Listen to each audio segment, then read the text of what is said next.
ආයුබෝවන්. ඔබ ජනතාහනට වේදිකාවක් මහජන දිනය සමගින් 46 වන මානව හිමිකම් සැසිවාරය පෙරේදා ආරම්භ වුණා. එහිදී ශ්‍රී ලංකාවට එරෙහිව ගෙන එන යෝජනාවන්ට ශ්‍රී ලංකාවේ ප්‍රතිචාරය මොන වගේද? අපි සූදානම් අද මහජන දිනයේ සම්බන්ධයෙන් සාකච්ඡා කරන්නට. ඒ වෙනුවෙන් අදත් මාත් සමගින් එකතු වෙනවා ප්‍රසාදුත් ඒ වගේම රංගනත්. ආයුබෝවන් ප්‍රසාද්. ආයුබෝවන් දේශිකා. ආයුබෝවන් දේශිකා ඔබ සඳහන් කළ ආකාරයටම ශ්‍රී ලංකාවට දැන් අවශ්‍ය වන්නේ වියලුණු රළු පොළොවේ දුහවිලි මතින් නැගී සිටින්නා වූ සෞභාග්‍යමත් දේශයක්. මේ ආකාරයෙන් තමයි සෞභාග්‍යයේ දැක්ම ප්‍රතිපත්ති ප්‍රකාශයේ සඳහන් වන්නේ. ශ්‍රී ලංකාවට ඒ ආකාරයෙන් නැගී සිටින්නට අවශ්‍ය සහාය ජාත්‍යන්තරයෙන් ලැබෙනවාද? එසේ නැත්නම් ඇයි එසේ සිදු වී තිබෙන්නේ? මෙන්න මේ කාරණා පිළිබඳව තමයි අප අද දිනේදී කතා බහ කරන්නට බලාපොරොත්තු වන්නේ. විශේෂයෙන්ම සඳහන් කරන්නට ඕනේ මේ වන විට ශ්‍රී ලංකාවේ කොවිඩ් ආසාදිතයින් සංඛ්‍යාවත් 81000 සීමාව අද වන විට ඉක්මවා ගොස් තිබෙන වටපිටාවක ඔබ අප හැම අවස්ථාවකම මතක් කරන ආකාරයටම තව දුරටත් ප්‍රවේශම් විය යුතුයි. ඒ මතක් කිරීමත් සමගින් අප සූදානම් අද දිනේදී ජනතා හඬට වේදිකාවක් සපයමින් මහජන දිනය ආරම්භ කරන්නට. ආයුබෝවන් ප්‍රසාද්. ආයුබෝවන් රංගන. මහජන දිනය ජනතාවගේ වේදිකාව උදේශිකාරංගන කිව්ව ආකාරයට. එතකොට මේ වෙලාවේ අද සාකච්ඡා කරන්න බලාපොරොත්තු වෙන්නේ කුමක්ද? ජනතාවට ඉතාමත් වැදගත් කාරණා තමයි ජාතික නාලිකාවෙන් මේ ප්‍රසාරණය අපි දිගටම සාකච්ඡා කරේ. මේ වෙලාවෙත් දැන් පැවැත්වෙනවා ජිනීවා මානවිකම් සැසිවාරය මේ වෙලාවේ සජීවීව ඔන්ලයින් තාක්ෂණ ඔස්සේ පැවැත්වෙනවා 46 වෙනි සැසිවාරය. එතකොට ජිනීවා කිව්වම දැන් අපිට මතකට එන්නේ සාමාන්‍යයෙන් නේද? චොකලට් අත්ඔරලෝසු සුන්දර රටක් වගේ. නමුත් වඩා ප්‍රසිද්ධ. ඔව්. නමුත් දැන් ජිනීවා කිව්වම මේ දැන් සමහර අවස්ථාවලදී නිකන් ශ්‍රී ලංකාවට බියකරු චිත්තයක් තමයි මේ වචනේ මැවෙන්නේ. ඔව්. ඒතකොට කොහොමද මේ ජිනීවා උගුල කියලා කියනවා, ජිනීවා අභියෝගය කියලා කියනවා. කොහොමද අපි ඒක ජයගන්නේ? දැන් විශේෂයෙන්ම දැන් පාකිස්තානු අග්‍රාමාත්‍ය ඉම්රාන් ඛාන් මහත්මයා දෙදින නිල සංචාරයක් සඳහා ශ්‍රී ලංකාවට පැමිණියා. ඒතකොට ජිනීවා මානවිකම් සමුළුව දැන් පැවැත්වෙනවා. 22 පටන් ගන්නේ මාර්තු 23 දක්වා පැවැත්වෙනවා. දැන් ඊයේදී විදේශ කටයුතු අමාත්‍ය දිනේෂ් ගුණවර්ධන මහත්මයා ශ්‍රී ලංකාවේ ස්ථාවරය පැහැදිලිවම ප්‍රකාශ කළා. එතකොට මේ වෙලාවේ කොහොමද අපි රටක් විදිහට මේ අභියෝගයට මුහුණ දෙන්නේ? මොකද ලෝකයේ දරුණුම ත්‍රස්තවාදය පරාජය කිරීමේ හේතුව නිසාද මේ ජිනීවා උගුල අපිට සමහර රටවල් අටවලා තියෙන්නේ. කොහොමද මේ උගුලෙන් ගැලවෙන්නේ?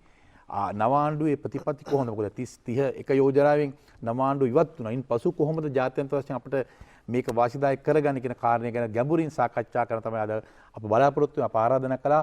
විශේෂයෙන්ම ජ්‍යෙෂ්ඨ දේශපාලකයෙක් වන කම්කරු අමාත්‍ය නිමල් සිරිපාල සිල්වා මහත්මයා, ඒ වගේම ඔහු සාම සාකච්ඡාවට සහභාගී වෙලා තියෙන විශාල අත්දැකීම් ප්‍රමාණයක් තියෙනවා. ජිනීවා මානවිකම් සැසිවාරයට සහභාගී වෙලා තියෙනවා. ඒ නිසා අප ආයුබෝවන් කියලා ජාතික නාලිකාවෙන් පිළිගන්නවා. ඒ වගේම විදේශ පුවත් විචාරක ඒ වගේම දේශපාලන විශ්ලේෂක වශයෙන් ප්‍රවීණ මාධ්‍යවේදී මොහන් සවරනායක මහතාට අප ආරාධනා කළා. අප ආයුබෝවන් කියලා පිළිගන්නවා. ඒ මහත්මයා ජනාධිපති මාධ්‍ය අධ්‍යක්ෂ ජෙනරාල්, ඒ වගේම රූපණ සංස්ථාවට මම හිතන්නේ ආධුනික මේ ආගන්තුකෙක් නොවේ, රූපණ සංස්ථාවේ හිටපු සභාපතිවරයෙක්. ඒ නිසා මම හිතන්නේ හොඳ සාකච්ඡාවක් අපිට කරුණු රැසක් සහ අත්දැකීම් රැසක් සම්බන්ධයෙන් සාකච්ඡා කරන්න අපිට පුළුවන්. අපත් සමග රැඳී සිටින මේ ඉතාමත් වැදගත් වෙනවා. මොකද රට ගැන ඔබ හිතනවා නම් මේ සාකච්ඡාවට අනිවාර්යයෙන්ම ඔබගේ අවධානය යොමු විය යුතුයි. අමාත්‍යතුමනි, මේ වෙලාවෙත් මානවිකම් සැසිවාරය පැවැත්වෙනවා. දැන් මීට පැයකට එකහමාරකට කලින් එක්සත් ජාතීන්ගේ ඔන්ලයින් තාක්ෂණය ඔස්සේ එක්සත් ජාතීන්ගේ සංවිධානයේ ශ්‍රී ලංකාවේ නිත්‍ය නියෝජිත මොහන් පීරිස් මහත්මයා සමුළුව ඇමතුවා. ඒකෝද මම කැමති මුලින්ම දැනගන්න මේ ඔන්ලයින් තාක්ෂණය ඔස්සේ මේ වගේ ජාත්‍යන්තර සමුළුවක් පැවැත්වීම සම්බන්ධයෙන් සමහර රටවල් විරෝධය පළ කරා. ශ්‍රී ලංකාවත් විරෝධය පළ කළා. මම කැමතියි දැන් එතනින්ම සාකච්ඡාව ආරම්භ කරන්න. ඔව්, ඇත්ත වශයෙන්ම ජිනීවා සමුළුව මෙතෙක් කල් පැවතුනේ ඔන්ලයින් තාක්ෂණයෙන් නෙවෙයි. ඔක්කොම එක තැනකට ඇවිල්ලා එක ශාලාවක මූණට මූණලා මේ තමන්ගේ තර්ක විතර්ක ඉදිරිපත් කරමින් ඒ වගේම ඊට අමතරව ජිනීවායේ සාකච්ඡා සමුළුව තිබෙන විශාල හෝල් එකට අමතරව පිට මේ පිළිබඳ දැනුවත් කිරීම සඳහා මට මතකයි දමිළ ඩයස්පෝරාව සමහර සාකච්ඡා තිබ්බා. ශ්‍රී ලංකාව තිබුණා, අපි ඒ වගේ සාකච්ඡා තිබුණා. වෙනත් රාජ්‍ය නොවන සංවිධාන සාකච්ඡා තිබුණා. අපි ඒවට සහභාගී වෙලා ඒ තැන්වලටත් ගිහිල්ලා දැනුවත් කරා අපේ ස්ථාවරයන් පිළිබඳව. ඉතින් දැන් මේ සැරේ වෙන දෙයක් නෑ. මම හිතන්නේ ප්‍රේමචන්ද්‍රන් මහත්මයා අපේ තානාපතිතුමා කියලා ඉවරලා තියෙනවා මම දැක්ක ලිපියක්. අද ජිනීවා වල කිසිම නිත්‍ය නියෝජිතයෙකු අපිට හමු වෙන්න පුළුවන් කමක් නැහැ. මොකද මේ කොවිඩ් අර්බුදයේ මේ ප්‍රශ්නය නිසා කවුරුත් මුණ ගැහෙන්නේ නැහැ. ඉතින් ඒ නිසා අද අපිට ඊමේල් වලින් ලියුම් වලින් දුරකථන වලින් තමයි මේ අයව සම්බන්ධ කරගන්න පුළුවන් වෙලා අපේ ස්ථාවරයන් කියන්න පුළුවන් වෙලා තියෙන්නේ. ඒක හොඳම ක්‍රමවේදය නෙවෙයි. ඊට වඩා මට මතකයි මම ජිනීවා ඔය සමුළුවට අවුරුදු 4ක් විතර ගියා. අපි මොහන් පිරිස් මැතිතුමා ඒ වගේම ගාක් අපේ කණ්ඩායම් වශයෙන් අපි ගියා. ඒ ගිය සෑම අවස්ථාවකදීම අපි ඒ රටවල් වල තියෙන ඉන්න සතියකට විතර කලින් ගිහිලා නිත්‍ය නියෝජිතයන් අපි මුණ ගැහෙනවා. මුණ ගැහිලා උන්ට මේ තියෙන කාරණා පිළිබඳව යථා තත්ත්වය අපි පහදලා දෙනවා. පැය ගණන් උන් එක කතා කරනවා. ඒ විතරක් නෙවෙයි මට මතකයි මම වරක් කසකස්ථානෙට ගියා. පාකිස්තානයට ගියා. ඒ රටවල රාජ්‍ය නායකයන් හම්බ වෙන්න මහින්ද රාජපක්ෂ ජනාධිපතිතුමා වෙනුවෙන් අපි නියෝජිත පිරිස් බෙදාගෙන අපි රටවල් වලට ගියා. ගිහිල්ලා මේ මානව හිමිකම් කවුන්සලේ අපිට විරුද්ධව තියෙන මේ චෝදනාවල් වල තියෙන ප්‍රශ්නය තියෙන අසාධාරණත්වය අපිට ඒ රටවල් වල නියෝජිතයින්ට විස්තර කරලා දෙන්න පුළුවන් වුණා. ඉතින් ඇත්ත වශයෙන්ම දැන් මෙවැනි තත්වයක් යටතේ අපිට ඒ කරන්නට පුළුවන් කමක් නැහැ. ඉතින් ඒ නිසා තමයි ශ්‍රී ලංකාව මානව හිමිකම් කවුන්සලය මේ ඔන්ලයින් තාක්ෂණයෙන් පවත්වනවට විරුද්ධ වුණේ. චීනය, පාකිස්තානය, සෝවියට් රුසියාව වගේ රටවල් ගණනාවක් මේකට විරුද්ධ වුණා. නමුත් මානව හිමිකම් කවුන්සලය ඔන්ලයින් තාක්ෂණය ඔස්සේ මේක තියන්න ඕන විතරක් නෙවෙයි ඡන්දය ගැනීමේදීත් ඔන්ලයින් තාක්ෂණයෙන් ඡන්දය ගන්න ඕන කියලා තීන්දුව කරලා තියෙනවා. ඉතින් ඒ නිසා අද මේ ක්‍රියාවලිය මේ ක්‍රියාදාමය යනවා. ඒ අනුව තමයි අපේ දිනේෂ් ගුණවර්ධන ඇමතිතුමත් ඔන්ලයින් තාක්ෂණයෙන් තමන්ගේ කතාව පැවැත්වුවේ.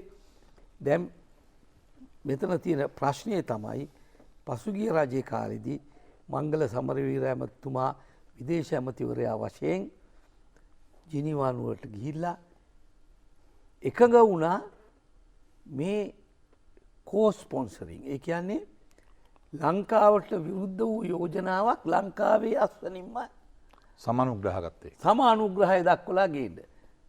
ඒක නිසා අපි අපේම බඩ කපා ගත්තා වගේ තමයි දෙයක් වුණේ. මොකද අපිම කියනවා අපිව අපේ මානව හිමිකම් පිළිබඳව ඔය අය හොයලා බලන්න. අපි ඒවට සහයෝගය දෙන්න. ඒ විතරක් නෙවෙයි ලොකු අපේ ප්‍රශ්නයක් ගියානේ. අර ජාත්‍යන්තර විනිශ්චයකාරව පිටරටවල විනිශ්චයකාරවරුත් ලංකාවට ගේන්න ඕන කියන ප්‍රශ්නය තිබිලා ඒක බොහොම අමාරු වෙන්නේ කඩාගත්තේ. ඔව්.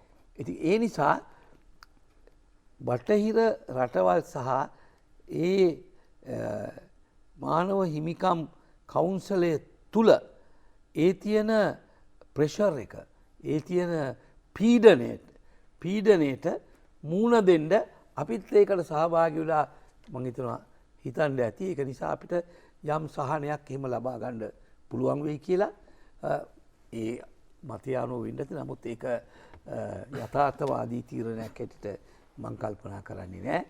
මොකද අපේ ගෝඨාභය රාජපක්ෂ ජනාධිපතිතුමා තමන්ගේ සෞභාග්‍ය දැක්මේදී විශේෂයෙන්ම ජාතික ආරක්ෂාව අපේ රටේ දේශීය අනන්‍යතාවය කියන කාරණා පිළිබඳව ඉතා පැහැදිලි දර්ශනයක් අපි දක්වලා තියෙනවා. ඔව් මොහොන් සමරනායක මහත්මයාට මම යොමු වෙලා අවස්ථාව දෙන්නම්. ඉතින් අපි දැක්ක දැන් යහපාලන ආණ්ඩුව කියපු දෙයක් තමයි අපි උපක්‍රමශීලීව යන්න ඕන. ඒතර අපි දැක්ක යහපාලන ආණ්ඩුව කාලයේදී ලොකු ජාත්‍යන්තර ප්‍රශ්න ආවේ නැහැ. ඒතර උන් කිව්වා අපි ආර්ථිකය දිනා ගන්න ඕන, ලෝකේ රටවල් වල සහයෝගය දිනා ගන්න ඕන. හැබැයි අපි ඔවුන් කියන දේ යම් ආකාරයකට උපක්‍රමශීලීව ගෙනියන්න ඕන කියන කාරණයක් එක තමයි මම හිතන්නේ සමානුග්‍රහකත්වය දැක්වීම සම්බන්ධයෙන් ඔවුන් කිව්වේ. ඒතකොට දැන් මේකෙන් දැන් ඉවත් වීම තුල ලංකාවට කොහොමද ඒක බලපාන්නේ? මොකද ඔවුන්ගේ උපක්‍රමශීලීත්වය ඔබතුමාලා ප්‍රතික්ෂේප කරලා තියෙනවා. ඔවුන් කියන ආකාරයට. එතකොට ඔබතුමාලා කොහොමද නව ප්‍රවේශයකේ මුහුණ දෙන්නේ අර අභියෝග ජය ගන්න? ප්‍රසාද් ඔබේ ප්‍රශ්නයට පිළිතුරක් දෙන්න කලින් මට පසුබිම් කරුණු කීපයක් මගේ අදහස් දැක්වීම සිදුවන්නේ කොහොමද කියන එක ගැන ඉතා කෙටියෙන් පැහැදිලි කරන්න ඉඩ දෙන්න. මොකද්ද මේ ක්‍රියාදාමය? මේ තමයි ශ්‍රී ලංකාවේ ආරක්ෂක හමුදා LTTE සමග කළ සටනේදී යුද අපරාධ කළ බවට චෝදනා කරමින් ඒ අපරාධවලට වගකිව යුතු දේශපාලන නායකත්වයට සහ මිලිටරි නායකත්වයට නඩු පවරලා දඬුවම් කළ යුතුයි කියන තමයි මේකේ තියෙන මූලික අදහස.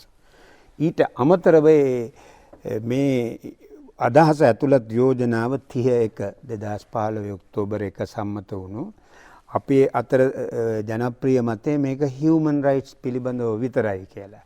නැහැ ප්‍රසාද්, 31 යෝජනාව හියුමන් රයිට්ස් වලින් බොහෝ ඔබට ගිය ශ්‍රී ලංකාවේ දේශපාලන දේහය, අධිකරණය, ආරක්ෂක යාන්ත්‍රණය, මැතිවරණ ක්‍රමය, ඉඩම් අයිතිය, ඉඩම් පරිහරණය, ත්‍රස්තවාදයේ වැළැක්වීමේ පනත, ඒ කියන්නේ මුළු ආර්ථික සමාජ මිලිටරි යාන්ත්‍රණයම උඩු යටිකුරු කරන නිර්දේශත් නෙවෙයි නියමයන් ඇතුළත් ක්‍රියාදාමයක්. මේ ක්‍රියාදාමයේ පිළිබඳව අපේ රටේදී අදහස් දක්වන විවිධ පිරිස් අතරින් සමහරු ඒකට පක්ෂයි. ඔවුන් කියන්නේ යුද අපරාධ කළා, සිවිල් වැසියෝ මැරුවා, ඒ නිසා මෙයා දඬුවම් කරන්න ඕන. බටහිර රටවල් නැත්නම් මේ යෝජනාව පිටුපස ඉන්න රටවල් මේකට ඉදිරිපත් වෙන්නේ ඔවුන් මානව හිමිකම් ගැන, ප්‍රජාතන්ත්‍රවාදය ගැන දක්වන ආදරය, ප්‍රේමය නිසා දෙමළ ජනතාවට සිදු ඇති අසාධාරණය පිටු දැකීම සඳහා කියලා ඒ අය විශ්වාස කරනවා. ඊළඟට මේ ක්‍රියාදාමය ප්‍රතික්ෂේප කරන අය අතරත් මම දකින විදිහට ප්‍රසාද් තනි මතයක් නැහැ. ඇතැම් අය කතා කරන්නේ මේකේ තියෙන තාක්ෂණික පැති. මේ යෝජනාව මෙහෙම ගේන්න බෑ. මේක අපේ රටේ සිද්ධ වුණේ අන්තර්ජාතික අවිකැටුමක් නෙවෙයි, දේශ සීමා ඇතුලේ. මේ විදිහේ තාක්ෂණික කරුණු. තවත් මේ ගිනීමා ක්‍රියාදාමයට නැත්නම් මානව හිමිකම් කවුන්සිල යෝජනාවලියට එකඟ නොවන පාර්ශවයේම පිරිස් දකින්නේ දෙමළ ඩයස්පෝරාව. ඒ ඩයස්පෝරාවේ ඡන්ද ගන්න අවශ්‍ය බ්‍රිතාන්‍යයේ, කැනඩාවේ දේශපාලනඥයෝ මානව හිමිකම් කවුන්සිලය, මානව හිමිකම් පිළිබඳ එක්සත් ජාතීන්ගේ මහා කොමසාරිස් බැෂල් මිෂ්ලේ නොමග යවලා මුලා කරලා එක්සත් ජාතීන්ට බොරු කියලා කරන ව්‍යාපෘතියක් විදිහට. දැන් මට ඉඩ දෙන්න මම කොහොමද ඒක දකින්නේ? මේක මේ යෝජනා මාලාවක්ම තියෙනවනේ. ඒ යෝජනා මාලාවේ සියලු යෝජනාවලට පොදු මාතෘකාවක් තියෙනවා, හෙඩින් එක. ප්‍රසාද්, ඒ තමයි ඉංග්‍රීසියෙන් promoting accountability, reconciliation and human rights in Sri Lanka. ශ්‍රී ලංකාවේ වගකීම, සංහිඳියාව සහ මානව හිමිකම් ප්‍රවර්ධනය. මගේ ස්ථාවරය මේ ක්‍රියාදාමයේ කිසිසේත්ම ආයිමම අවධාරණය කරනවා, කිසිසේත්ම වගවීමවත් මානව හිමිකම්වත් සංහිඳියාවත් අරමුණු කරගත්ත එකක් නොවේ. ඇයි එහෙම කියන්නේ? මේක දිග කතාවක් ප්‍රසාද්, මම පුළුවන් තරම් කෙටි කරන්න ඔබේ වෙලාව ගන්න. මේ යෝජනාවලිය ගේන රටවල් කවුද? එක්සත් ජනපදය, එක්සත් රාජධානි, ජර්මනිය, ප්‍රංශය, කැනඩාව, ඒගොල්ලන්ගේ පරිවාර රාජ්‍ය. මේ රටවල් තමයි මානව ඉතිහාසයේ වැඩියෙන්ම හියුමන් රයිට්ස් උල්ලංඝනය කළේ. එක්සත් රාජධානිය තමයි මේක. මම දන්නවා අපේ බලයේ සිටින දේශපාලනඥයින්ට, මැති ඇමතුරුන්ට මේක එළිය කියන්න බෑ. මොකද එතුමන්ලාට බරපතල වගකීමක් තියෙනවා ඔය තනතුරේ ඉඳගෙන ඇත්ත කියලා. මට මේක කියන්න පුළුවන්. බ්‍රිතාන්‍ය එක්සත් රාජධානිය තමයි මිනිස් ඉතිහාසයේ වැඩිම මිනිස්සු ඝාතනය කළපු රාජ්‍යය. ඇමරිකාවත් එහෙමයි. ඇමරිකාව, කැනඩාව ගොඩනැගිලා තියෙන්නම ඒ රටවල ස්වදේශිකයින් සමූල ඝාතනය කිරීමෙන්. ඔවුන්ගේ අතීතයේ එබඳුයි, වර්තමානයේත් එබඳුයි. දැන් මේ ගිය ඉරිදා සන්ඩේ ටයිම්ස් පත්තරේ මැද පිටුවේ තියෙනවා ලංකාවේ කොළඹ සිටින ඇමරිකානු තානාපති සමග කළ සම්මුඛ සාකච්ඡාව. තානාපතිවරිය කියනවා අපි ශ්‍රී ලංකාවට ගරු කරන්නේ අපේ සම්බන්ධතාව පවතින්නේ ශ්‍රී ලංකාව මානව හිමිකම් වලට දක්වන ගෞරවය පදනම් කරගෙන කියලා. ඒ කියන්නේ ඒගොල්ලෝ මානව හිමිකම් පදනම් කරගෙන තමයි අපේ රට එක්ක ගනුදෙනු කරන්න කියන එක. එයින් අදහස් වෙන්නේ මොකද? ඒ රාජ්‍යයේ මානව හිමිකම් කෙරෙහි අසීමිත ප්‍රේමයක් කැපවීමක් දක්වනවා කියන එකනේ. මට දෙන්න ප්‍රසාද් උදාහරණයක් කියන්න ඔවුන්ගේ කැපවීම ගැන. 1990 අගෝස්තු 2 වෙනිදා එදා ඉරාකයේ ජනාධිපති සදාම් හුසේන් කුවේට්ටය ආක්‍රමණය කරනවා. ඊට එරෙහිව ඇමරිකාව රටවල් 28ක යුද්ධ සන්ධානයක් හදලා ඉරාකයට පහර දෙනවා. ඒක දැවැන්ත විනාශයක්. ඒ කොයිතරම් බරපතල විනාශයක්ද කියනවා නම් ඒ යුද මෙහෙයුමේ නායකයාව සිටියේ ඇමරිකාවේ සෙන්පතියෙක් ජෙනරල් නෝමන් ශ්වාස්කෝෆ්. ඒ යුද්ධයේ ප්‍රසාද් ඉතිහාසයට එකතු වෙලා තියෙනවා පළමුවෙනි ගල්ෆ් යුද්ධය කියලා. නෝමන් ශ්වාස්කෝෆ් ටෙලිවිෂන් සාකච්ඡාවකදී කියනවා we pushed Iraq back into the stone age. අපි ඉරාකයේ ගල් යුගයට තල්ලු කළා. පසුබසින සෙබළු 2 ලක්ෂයක් ඝාතනය කළා. මේ තමයි ඒගොල්ලන්ගේ මානව හිමිකම්. මම ඒතන්ට නෙවෙයි යන්නේ. ඉන් පසු එයින් නොනවතුණු ඇමරිකාව ප්‍රමුඛ රටවල් එක්සත් ජාතීන්ගේ ආරක්ෂක මණ්ඩලය වේදිකාවක් කරගෙන ඉරාකයට එරෙහිව පරිපූර්ණ සම්බාධක පනවනවා. comprehensive sanctions හැම ආකාරයක. ඒ ප්‍රතිඵලයක් වශයෙන් ඉරාකයේ මිනිස්සු මිය යන්න පටන් ගන්නවා. ළමයි ඉරාකයේ ජනගහනයෙන් 50% ළමයි. ඒ පරිපූර්ණ සම්බාධක පනවන්නේ 1991 අග 2006 වන විට 5 ලක්ෂයකට ආසන්න පිරිසක් මිය ගිය තිබුණ අයින් භාගයක් ළමයි දරුවෝ. 2006 හරියටම දෙන්නේ කියන්නේ ප්‍රසාද ඔබට පුළුවන් ඔබේ ස්මාර්ට්ෆෝන් එකෙන් මේක බලන්න ඇත්තද නැත්තද කියලා. මැයි මාසේ 12 වෙනිදා ඇමරිකාවේ CBS රූපවාහිනිය එදා ඇමරිකාවේ එක්සත් ජාතීන්ගේ තානාපතිනිය පසුව බිල් ක්ලින්ටන් ජනාධිපතිවරයාගේ රාජලේකම්වරිය මැඩ්ලින් ඕල්බ්‍රයිට් සමග සම්මුඛ සාකච්ඡාවක් කරලා අහනවා මේ සම්බාධක නිසා ඉරාකයේ ළමයි ලක්ෂ ගණනක් මිය ගිහින් තිබෙනවා. ඔව් ඒ සාකච්ඡාව මෙහෙයුවේ ප්‍රසාද් ඒ කියන්නේ ඔබේ කාර්ය කර තැනත්තගේ නම ලෙස්ලි ස්ටාල්. ලෙස්ලි ස්ටාල් අහනවා is the price worth it? මේක කරන්න වටින වැඩක්ද හරිද මේ වැඩේ? මැඩ්ලින් ඕල්බ්‍රයිට් මැතිනිය කියනවා ටික වෙලාවක් ඉඳලා it was a hard choice. දුෂ්කර තීරණය. But I think දෙපාරක් කියනවා but I think the price is worth it. ළමයි 5 ලක්ෂයක් මිය ගියේ එක උන්ට වටින වැඩක්. ඒ අය තමයි සෙසු රටවල් සමග මානව හිමිකම් පිළිබඳව පදනම් කරගෙන ගනුදෙනු කරනවා කියන්නේ. ඒකට මගේ තර්කය මේක මානව හිමිකම් පිළිබඳ කතාන්තරයක් නොවේ. මේ දේශපාලන බල ව්‍යාපෘතිය. මේ බල ව්‍යාපෘතියේ අවසාන ඉලක්කය. මේක තමයි මම දකින විදිහට බොහෝ උගත්තු මේ ජිනීවා මානව හිමිකම් කවුන්සිල ක්‍රියාවලියට විරුද්ධව කතා කරන මේ පාර්ශ්වයේ අයම තේරුම් ගන්න බැරි. මේ ඊයේ පෙරේද තිබුණා මම හිතන්නේ 21 වෙබිනා එකක්. ඒ වෙබිනා එකට සහභාගී වෙච්ච බොහොම උගත් තැනැත්තෙක් කියනවා මට තේරුම් ගන්න බෑ ඇයි එක්සත් ජාතීන් මේ වගේ කරන්න පොඩි රටකට කියලා. මට තේරුම් ගන්න පුළුවන් මට උත්තරයක් තියෙනවා. මම සාක්ෂි සහිතව ඒක පැහැදිලි කරනවා ප්‍රසාද. මේක බල ව්‍යාපෘතිය. මේ බල ව්‍යාපෘතියේ අරමුණ තමයි ශ්‍රී ලංකාව නැමැති උපාය මාර්ගික සහ වාණිජමය වශයෙන් අතිශය වැදගත් ස්ථානයක පිහිටි මේ කුඩා දූපත ඔවුන්ගේ ගොදුරු බිමක් වහල් බිමක් බවට පත් කර ගැනීම. සාක්ෂි දෙකක් කියන්න. මහින්ද රාජපක්ෂ ජනාධිපතිතුමාගේ කාලයේ තිබුණා ගෝල් ඩයලොග් කියලා කතිකාවක්. ගාලු කතිකාව. ඒක සාකච්ඡා කළේ මේ සාමුද්‍රීය ආරක්ෂාව මැරිටයිම් සිකියුරිටි.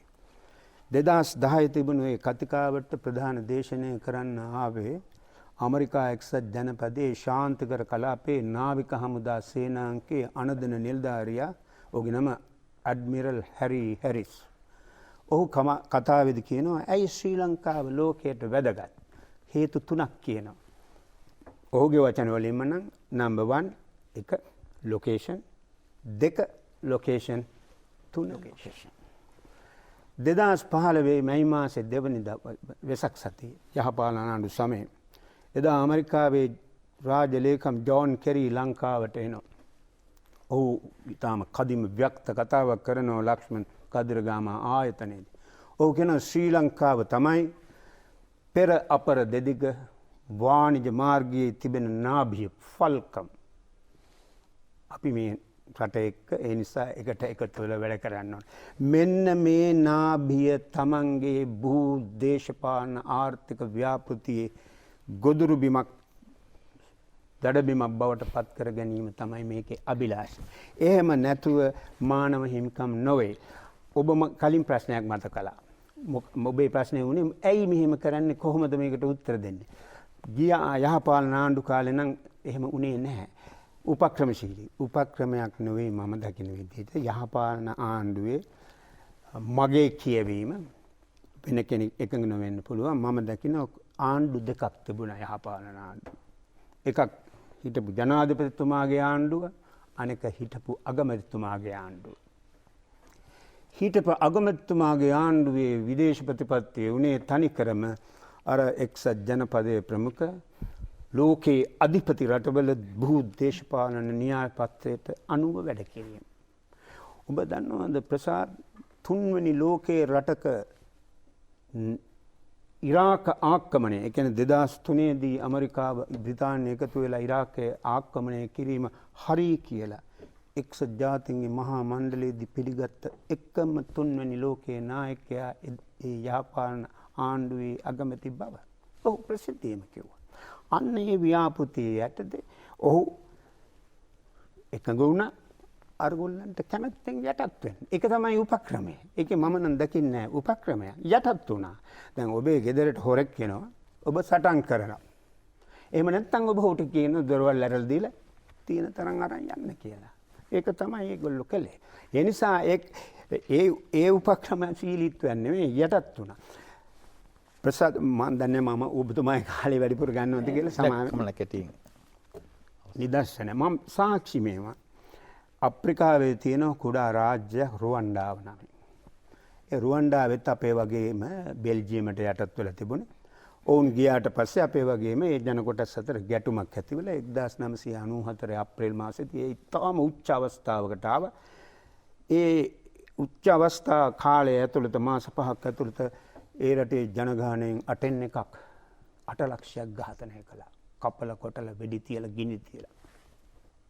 මේ මහා ඝාතන මහා මනුෂ්‍ය ඝාතනයට වගකිව යුතු එකතැනෙක් තමයි අද රුවන්ඩාවේ ජනාධිපති. ඔහුගේ නම පෝල් කගමේ. එයා තමයි රුවන්ඩා පේට්‍රියොටික් ෆ්‍රන්ට් කියන කැරලිකාර සංවිධානයේ අනදෙන නිලධාරියා ප්‍රධාන. පෝල් කගමේ අද බටහිර ලෝකයේ හුරතල්. ඇයි? ඔහු රුවන්ඩාව බලවත් රටවල් දේශනා කරන අර නියෝ ලිබරල් ආර්ථික දිලියට මුළුමනින් විවෘත කරලා දීලා තියෙනවා. මම දකිනවා ගරු ඇමතිතුමනි සමහර අය මේ WhatsApp මැසේජ් වල දානවා අපිත් රුවන්ඩාව වගේ යන්න ඕන කියලා. එහෙම හිතන අය ඉන්නවා. ඉතින් මගේ තර්කය අපි ගැලවෙන්නේ කොහොමද? ඒක ගැලවෙන්න නම් මට තේරෙන විදිහට ඒගොල්ලන්ගේ න්‍යාය පත්‍රයට අනුගත වෙන්න ඕනේ. ඒක තමයි යහපාලන කාලෙදී මේ ලිහිලා ලැබුණේ. අපි පස්සේ කතා කරමු. මේක තමයි ඔබේ ප්‍රශ්නයට මගේ පිළිතුර. සමන්නායක මහත්මයා ඔබතුමා රුවන්ඩාව පිළිබඳව කතා කළා, මැඩ්වින් ඕල්රයිට් පිළිබඳව කතා කරා. ඇයගේ ස්වයං චරිතාපදානයේ සඳහන් වෙනවා මැඩම් සීක්‍රට් ග්‍රන්ථයේ එක් අවස්ථාවක රුවන්ඩාව පිළිබඳව ඒ වලක්වා ගත හැකිව තිබූ අවස්ථාවක්, නමුත් වලක්වා ගත්තේ නැහැ කියලා මේ දින 100ක් වෙනි කාලයක් තුලනේ ඔබ සඳහන් කළ අතිවිශාල පිරිස ඝාතනයට ලක්වන්නේ මාස 5ක් වෙනි කාල සීමාවක් තුල. එතකොට ඔය එක්සත් ජාතීන්ගේ සංවිධානය වැනි සංවිධාන බිහිවන්නේම දෙවන ලෝක යුද්ධයෙන් පසුව නැවතත් එවැනි ව්‍යසනයක් මේ ලෝකයට ඇති නොවන්නට. නමුත් ඔවුන්ගේ ඒ කාර්යභාරය එතෙන් සිට 1949 සිට මේ 2020 දක්වා කාල සීමාව තුල ඉටු උනේ නැහැ කියන තර්කයේ මේ වන විට මතුවී තිබෙනවා. ඒ පිළිබඳවත් අපි කැමැති කෙටියෙන් ඔබතුමාගෙන් දැනගන්නට. ඒ ආයතනයේ පිළිබඳවත් ඔබතුමාගේ දැනුම ඇති නිසාවෙන්. එක්සත් ජාතීන් බිහි වෙන්නේ පොදු පළල් පරමාර්ථ යහපත් අරමුණු රාශියක් ඇතිව. එක්සත් ජාතීන්ට තියෙනවනේ ව්‍යවස්ථාවක්, තමයි එක්සත් ජාතීන්ගේ ප්‍රඥප්තිය. ප්‍රඥප්තියේ තිබෙන අරමුණු පරමාර්ථ කාටවත් විරුද්ධ වෙන්න බෑ, එකඟ වෙනවා මිසක්. යහපත් සාමකාමී සුරක්ෂිත ලෝකයක්. නමුත් ප්‍රශ්නේ ලෝක යථාර්ථය රංගන අපි ජීවත් වන මේ ලෝකයේ හැඩරුව මොකද්ද? මොකද්ද මේකේ පරිපාටි පර්යාය නැත්නම් රටාව? මොකද්ද වර්ල්ඩ් ඕඩර් එක? ඕඩර් එක තමයි තවමත් අවුරුදු 400කට පමණ පෙර පටන් ගත්ත ආකාරයට තවමත් ලෝකය දේශපාලන ආර්ථික මිලිටරි සමාජීය සංස්කෘතික වශයෙන් පාලනය කරන්නේ අධිපති රටවල් 14ක්. මේ අවුරුද්දකට විතර කලින් ඉතා ප්‍රකට ලෝක විචාරකයෙක් හිටියා. ඔහු මිය ගියා. ඔහුගේ නම සාමීර් අමීන්. සාමීර් අමීන් මේ ලෝක රටාව හඳුන්වන්නේ ත්‍රිත්වයක් විසින්. ට්‍රියාඩ් ට්‍රීටි එකක් විසින් පාලනය කරන ලෝකයක්. කවුද ට්‍රීටි එක? එක ඇමරිකාව සහ කැනඩාව, දෙක යුරෝපා සංගමය, තුන ජපානය. එකට ඉන්නවා පරිවාර රාජ්‍ය ඕස්ට්‍රේලියාව, දකුණු කොරියාව, සිංගප්පූරුව මේගොල්ලෝ.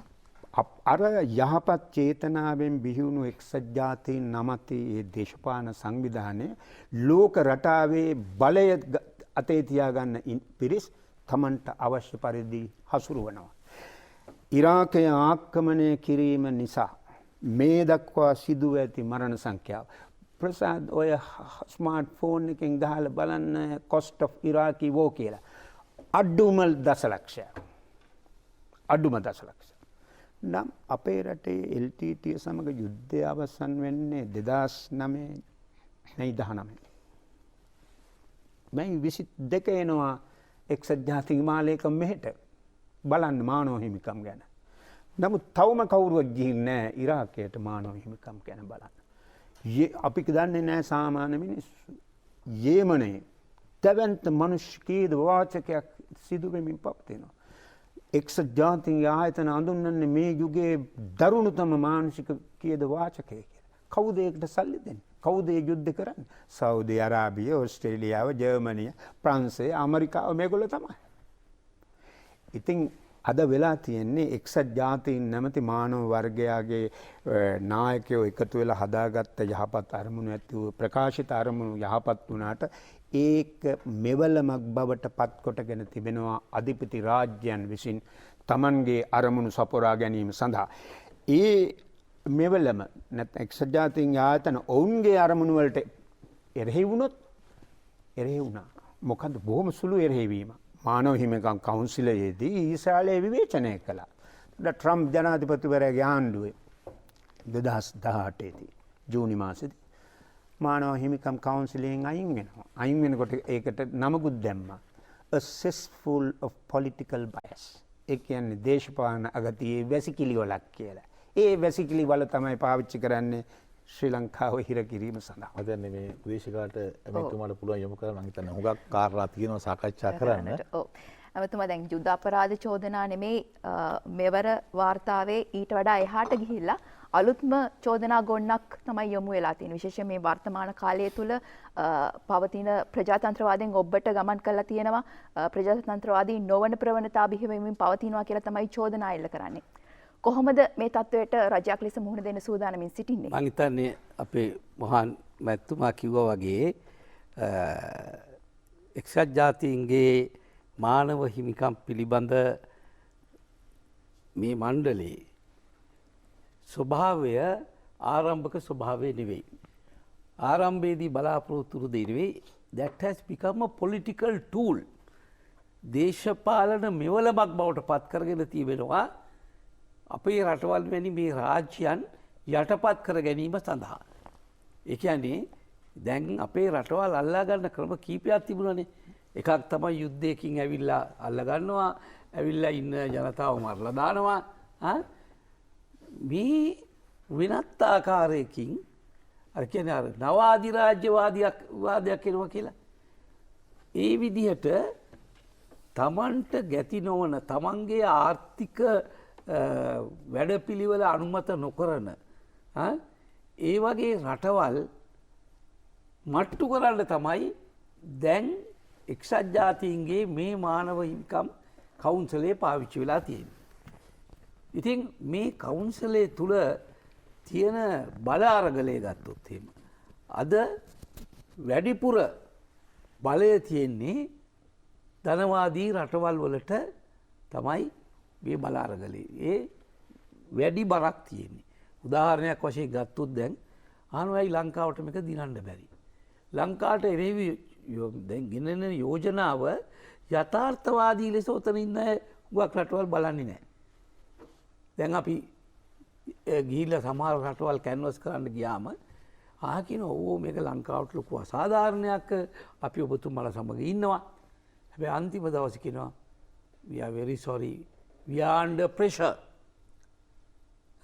ඇමරිකාවෙන් අපිට බලපෑම් කරනවා. එහෙම නැත්නම් ජර්මනියෙන් අපිට බලපෑම් කරනවා. අපි ඒ අයගේ ඩිපෙන්ඩන්ට්. දැන් උදාහරණයක් වශයෙන් කොරියාව ගන්නකෝ, ජපානය ගන්නකෝ. කොරියාව ජපානය වගේ රටවල් වල ඔවුන්ගේ ආරක්ෂාවට ඇමරිකාව දැවැන්ත සාධකයක්. එතකොට මෙතන ජයගන්නේ යුක්තිය නෙවෙයි. අර යුද ශක්තිය. ඉතින් මේක අපි තේරුම් ගන්න. මොකද හුඟක් අය මේක තේරුම් ගන්නේ නැහැ. මොකද අපි ජාත්‍යන්තර වශයෙන් අපි තනි වෙලත් නැහැ. අපි ගැන සිම්පති එකක්, අපි ගැන අනුකම්පාවක් තියෙනවා. නමුත් අනුකම්පාව තිබ්බා කියලා අපේ පැත්තට ඡන්දයක් දෙන්නේ නැහැ. මොකද මේ ප්‍රශ්නය ආවයින් පස්සේ ඇමරිකාව, ජර්මනිය, කැනඩාව, වගේ එංගලන්තය මේ වගේ රටවල් අනිකුත් රටවල් වලට විශාල බලපෑම් කරනවා. අප්‍රිකානු රටවල් වලට බලපෑම් කරනවා මේ බටහිර රටවල්. කරලා ඔවුන්ගේ හදවතේ අපි ඉන්නවා. නමුත් අපිට කියුබා වගේ රටවල් හැම වෙලාවෙම ප්‍රතිපත්තිමය දේශපාලනයක් ජාත්‍යන්තර යෙදී කරන කට්ටිය. ඒ අය මොන ඇමරිකන් බලපෑමවත් මොන ආවත් ඒගොල්ලෝ යුක්ති සහගතව කල්පනා කරලා මේක වැරදි කියලා කියනවා. දැන් පාකිස්තානයේ අගමැති ඉම්රාන් ඛාන් මහත්මයා ආව. එතකොට මැද පෙරදිග රටවල් සහ එතකොට චීනය, රුසියාව, වෙනිසුලාව, කියුබාව. එතකොට දැන් අපි කොහොමද මෙවර මුහුණ දීමේදී අපිට තියෙන ඉලක්ක මොකක්ද? අපිට තියෙන වාසිය මොකක්ද? නෑ අපිට එක මෙහෙමයි වාසිය අවාසිය ගොඩක් තියෙනවා. මං කිව්වේ දැන් EU එකේ රටවල් ගණනාවක් තියෙනවා. ඒ රටවල් ඡන්දය දෙන්නේ එක ගොන්නකට. වෙන වෙන වශයෙන් දෙන්නේ නැහැ. ඒ අය තනි තීරණයක් අරන් ඔක්කොම එක පැත්තකට දෙන්නේ. ඒ වගේම චීන, රුසියාව, පාකිස්තානය, වෙනිසුලාව ඒ වගේ රටවල් හැම වෙලාවෙම යුක්තිය ඒ පැත්ත මොකද්ද? ඒ පැත්ත බලලා ඡන්දෙ දෙනවා. නමුත් දැන් මෙතුමිය කිව්වා වගේ මෙතන තව ප්‍රශ්නයක් තියෙනවනේ. දැන් මේ මොකක් ගැනද මේ තියෙන ප්‍රශ්නය? මුලදී තිබුණේ යුදාපරාධ වලදී කිව්වා ජාත්‍යන්තර විනිශ්චයකාරවරු ගේන්න ඕන කිව්වා. ඒ නඩු අහන්න ඕන කිව්වා. ඉතින් ඒවාට අපි ඉඩ දුන්නේ නැහැ. ඒවා අපි ප්‍රතික්ෂේප කරා. නමුත් තවමත් ඒවා ජාත්‍යන්තරයේ ප්‍රතික්ෂේප කළා නැහැ. දැන් මේවර මේ යෝජනාවල තියෙන්නේ ඒ වගවීම සඳහා යාන්ත්‍රණයක් අපි හදන්න ඕනේ. ඒ යාන්ත්‍රණයට ඒගොල්ලෝ දෙන ටෙක්නිකල් ඉන්පුට්ස් ගන්න ඕනේ. ඒ අයට ඒක නියාමනය කිරීමට, අධීක්ෂණය කිරීමට බලතල දෙන්න ඕන.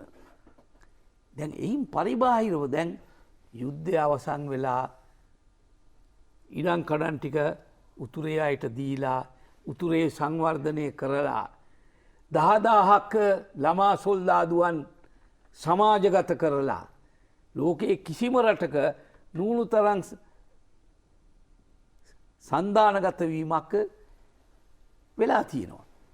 නමුත් අපිට තවමත් ඒකෙන් සතුටටපත් වෙන්නේ නැහැ. දැන් මොකද කියන්නේ? දැන් අලුත් කාරණා හොයනවා. දැන් මේවර මොකද්ද මේ යෝජනාවලිය තියෙන්නේ? මේවර කියන්නේ 20 වෙනි විවස්ථා සංශෝධනය නීති විරෝධී. ඒකෙන් මානව හිමිකම් කඩ වෙනවා. ඒක අයින් කර ගන්න ඕනේ. ඉතින් අමිතෝ දැන් අපි දැක්ක දැන් දැන් ඇතැම් විපක්ෂයේ ඇත්තැම් දේශපාලඥයින්ගේ මාධ්‍ය නිවේදන සහ මේ මිෂෙල් බැෂලේගේ මාධ්‍ය නිවේදන අතර වෙනසක් පේන්නේ නැහැ. කියන්නේ අපි ආඛ්‍යානයත් මිෂෙල් බැෂලේගේ වාර්තාවත් එකයි. ඔව් ඒක ඔබතුමන්ලාගේ දැන් විදේශ ප්‍රතිපත්තිය සහ තානාපතිවරු ඉන්නවා විදේශ ඇමතිවරු ඉන්නවා. ඇයි මේක රටවලට කියන්න බැරි? දැන් මේ අසාධාරණ පේනව නම් ගෙරි පිටින් ඇස් දෙකට පේනවනම් දැන් මීට එහාට කියන්න දෙයක් නැත්තම් කාටද කියන්නේ? දැන් මේක පුළුවන්නේ ආයුධයක් කරගෙන අපිට සහායද රටවල් සමග යන්න. බිම් මට්ටමේ යථාර්ථයේ තීරුම් ගන්න ඕන අපි. හරිද? කාටද අපි මේ කියන්නේ? බීරි අලින්ට තමයි අපි මේ වීණා ගායනා කරන්නේ. ඒ අය අපි කියන දේ පිළිගන්න සම්පූර්ණයෙන්ම සූදානම් නැති පිරිසක්නේ. මොකද ඒගොල්ලොන්ගේ න්‍යාය පත්‍රය වෙන න්‍යාය පත්‍රයක්. ඒ අය සත්‍ය හරි කරුණු මේවා ගැන කල්පනා කරලා සාධාරණ යුක්ති සහගත විනිශ්චයක් දෙන්න සූදානම් අය නෙවෙයිනේ. ඒ අයගේ ජාත්‍යන්තර දේශපාලන න්‍යාය පත්‍රය වෙනස් වූ න්‍යාය පත්‍රයක්. ඉතින් ඒක හරියට ගලෙන් පට්ටයක් ගන්නවා වගේ වැඩක්. ඉතින් මේක අපි තේරුම් ගන්න ඕන. ඉතින් මේක තේරුම් අරගෙන අපි මේ රට තුල මේවට මූණ දෙන්න අපි ජනතාව පෙළගස්සන්න ඕන. මොකද ඒ ඇරෙන්න වෙන ක්‍රමයක් නෑ. අපේ රටේ තියෙන ප්‍රශ්නේ තමයි මේවා කියන්නේ. දැන් අපි දැන් එක්සත් ජාතික සංවිධානයේ දැන් මානවිකම් කොමිසමෙන් ආපු සමහර යෝජනා අපි පරාජය කරා ශ්‍රී ලංකාව. අපිට 2010 11 12 වගේ වර්ෂවලදී අපි පරාජය කරලා අපි රටවල සමග හිටියා. දැන් ඒ තත්වයට අපිට ඇති කරගන්න පුළුවන් නේද? ඒ තත්වය ඇති කරගන්න අපි පුළුවන් තරම් උත්සාහ ගන්නවා. විශේෂයෙන්ම දැන් මේක මේ මෙතන තියෙන්නේ country targeted resolution එකක්. ඒ කියන්නේ අපේ රට ඉලක්ක කරගෙන අපේ රටට පහර දෙන්න ගේන යෝජනාවක්. මේක අද ශ්‍රී ලංකාව වෙන්න පුළුවන්. හෙට පාකිස්තානය වෙන්න පුළුවන්. අනිද්දා මොරිෂස් වෙන්න පුළුවන්. අපි ගෙන යන කැම්පේන් එක තමයි අද මේක ශ්‍රී ලංකාවට වෙච්ච දේ ඔබටත් වෙන්න පුළුවන්. ඉතින් ඒ නිසා මෙවැනි පූර්වාදර්ශයක් ඇති කරන්න ඉඩ දෙන්න එපා. ඒක තමයි අපිට තියෙන ශක්තිමත් ආගියුමන්ට් එක. ශක්තිමත් අපිට කියන්න පුළුවන් මේක ඔබටත් හෙට වෙන්න පුළුවන්. ඒ නිසා අපි කියන්නේ මේ தත්ත්වය තේරුම් අරගන්න. නමුත් ප්‍රශ්නය තියෙන්නේ අවසානයේදී ඔබ දන්නවා ලෝකයේ බලවත් රාජ්‍යයන් යද මං කිව්වා වගේ කොරියාව ගත්තොත් කොරියාව ලංකාවට ආදරේ. ජපානය ලංකාවට ආදරේ. නමුත් ආදරේ කියලා අපිට ඡන්දෙ දෙන්නේ නැහැ. ඡන්දෙ දෙන්න ගියාම ඇමරිකාවෙන් ඒ බලපෑම ගේනවා. මොකද ඒ රටේ සමස්ත ආරක්ෂාව තියෙන ඇමරිකාව අතේ. ඉතින් මේ විදිහට ලෝකේ රටවල් ගණන අනිත් ඒවා ආර්ථික වශයෙන් ඒ රටවල් එක බැඳිලා රටවල් තියෙනවා. ඉතින් ඒ නිසා අපිට එක්තරා ආකාරයක මේ යෝජනාවල් මේ ජයග්‍රහණය කරනවා කියන එක උඩුගම් බලා පීනීම. ඒ දුෂ්කරකාරී තමයි ශ්‍රී ලංකාවේ යෙදිලා ඉන්නේ. ඒක ශ්‍රී ලාංකික ජනතාව තේරුම් ගන්න ඕනේ. එවතුමා දැන් ඡන්දය ගැන කතා කරපු හින්දා අහන්නම් මේ ඉන්දියාවේ සහ මේ මොහොතේ අපිට ඉතාමත්ම වැදගත්. නමුත් මේ නැගෙනහිර පරයන්තයේ ගැටලුවත් එක්ක ඉන්දියාව සාමාන්‍යයෙන් මේ හිත නොහොඳ ගතියක ඉන්නේ කියලා ඉන්දියාවේ මාධ්‍ය පවා වාර්තා කරලා තියෙනවා. කොහොම වෙයිද මේ අවස්ථාවේ ඉන්දියාවේ ස්ථාවරය? නමුත් මෙහෙමයි ප්‍රශ්නේ තියෙන්නේ ඉන්දියාව නැගෙනහිර පරයන්තය දුන්නේ නැහැ කියලා අපිට විරුද්ධව ඡන්දය දෙනවා නම් ඒක මං හිතන්නේ ඉන්දියාව එච්චර මං හිතන්නේ මෝඩ වෙයි කියලා. මොකද එතකොට අපි තවත් වෙන පැත්තකට තල්ලු කිරීමක් නේ කරන්නේ. ජාත්‍යන්තර දේශපාලනයේ හැම වෙලාවෙම මේ රටවල් බලන්නේ බැලන්ස් කරන්න. ඉතින් ඒ නිසා අපි ඉන්දියාව දිනා ගන්න ඕන. ඉතින් ඉන්දියාව දිනා ගන්න ඕන කියලා අපි නැගෙනහිර පරයන්තයේ දීලා දිනා ගන්න ඕනේ නැහැ. නමුත් අපි උපක්‍රමශීලීව ඒ වැඩ කටයුතු කරන්න ඕන. නමුත් උපක්‍රමශීලීව වැඩ කටයුතු කරනකොට මේ රටේ මේ ආණ්ඩුව රකින්න කවුරුත් එකතු වෙන්න ඕනි. මේ රටේ ආර්ථිකය හදන්න එකතු වෙන්න ඕනි. අර බුල් ඉන් ද චයිනා ෂොප් කියලා තියෙනවනේ. අර චීන කඩේකට ගිය හරකෙක් වගේ හරක් වගේ හැසිරුණාම අපිට ඡන්ද නැති වෙනවා. මීට වඩා සංයමයකින් යුතුව අපි බොහෝ දේවල් අපි නිගෝෂේට් කරන්න ඕන. අපි ගණදනු කරන්න ඕන. මොහන් අවසන් කරනතෝ ඉති ඒක නැති වුණොත් එහෙම ඒකෙන් අපට ලොකු අර්බුදයක් ඇතිවෙනවා නැත්තම් මේ බොහෝ දේවල් අනිතක ඔබ දන්නවනේ අපි හැම දැන් සිංහලෙන් කතාවක් තියෙනවානේ කල්යල් බලා වැඩ කරන්න ඕන කියලා. අපිට මෙවැනි අර්බුදයක් තියෙන අවස්ථාවකදී අපි තරහකාරයෝ හදා ගන්නව නෙවෙයි තරහකාරයෝ යාළු කරගන්න ඕනේ. ඉතින් ඒකට උපක්‍රමශීලී වෙන්න ඕනේ අපි. නමුත් ජනාධිපතිතුමා උපක්‍රමශීලී වුණාට අගමැතිතුමා උපක්‍රමශීලීවට මදි. රටේ බහුතර දේශපාලන බලවේගත් උපක්‍රමශීලී වෙන්න ඕනේ. මේක මගේ පුද්ගලික අදහස. මං කැමති දැන් විශේෂයෙන්ම දැන් අපි දැක්ක දැන් මැද්ද පෙරදිග රෝස වසන්ත කියලාත් හැඳින්වුවා. ඒ කියන්නේ යම්කිසි මානවිකම් ගැන කතා කරලා වෙන වෙන දේවල් වලින් රටවලට බලපෑම් කරන තත්ත්වයක් තිබුණා. අපි දැක්ක ගඩාෆි ඝාතනය කරා, සදාම් හුසේන් ඝාතනය කරා. මං හිතුවා ඔසාමා බින් ලාඩන් ත්‍රස්තවාදී නායකයෙක්. නමුත් ඒ ඝාතනය කරපු විදිය ගැන ප්‍රශ්න තියෙනවා. ඒතකොට මේ වගේ අපි දැක්ක ඉරාකයේ සෙබළුන්ට දුන්න වදහිංස අපි දැක්ක ඡායාරූපවලින්. ඉතින් මේ වගේ තත්ත්වයක් තියාගෙන අපි දැක්ක දැන් සෝවියට් දේශයේ තියෙනකොට රුසියාව එක ඇතුළේ සෝවියට් දේශය බිඳ නොවැටි තියෙනකොට යම්කිසි බලතුලනයක් තිබුණා ඇමරිකාව සහ සෝවියට් දේශය අතර. දැන් මේක බිඳ වැටීමත් සමගම තමයි මේ බල අරගල ඇමරිකාවට කේන්ද්‍රගත වෙන්නේ. එතකොට දැන් මේකෙදී දැන් ඇමරිකාවට මෙහෙම බල කේන්ද්‍රගත වීමක් වෙනවද? මොකද්ද ලෝකේ යම්කිසි වෙනසක් ඇති වෙන්නේ දනිකුත් රටවල් සමග? අපි දැන් මේක සම්බර වෙන්න නම් නැත්නම් මේ විදිහටම ගියොත් එක්සත් ජාතික සංවිධානයට වැඩක් වෙන්නේ නැහැ නේද? ඔව්. මොකක් හරි වෙනසක් පිපිරීමක් වෙන්නේ නැද්ද මේ කොහෙන් හරි දැන් මේක සම්බර වෙන්න? දැම්ම එහෙම අනාවැකියක් කියන්නට බෑ. නමුත් මේ වගේ ක්‍රියාදාමයක් හැම විටම පිපිරීමකින් තමයි අවසන් වෙන්නේ හැම දිනාටම විනාශය ළඟා කරමින්.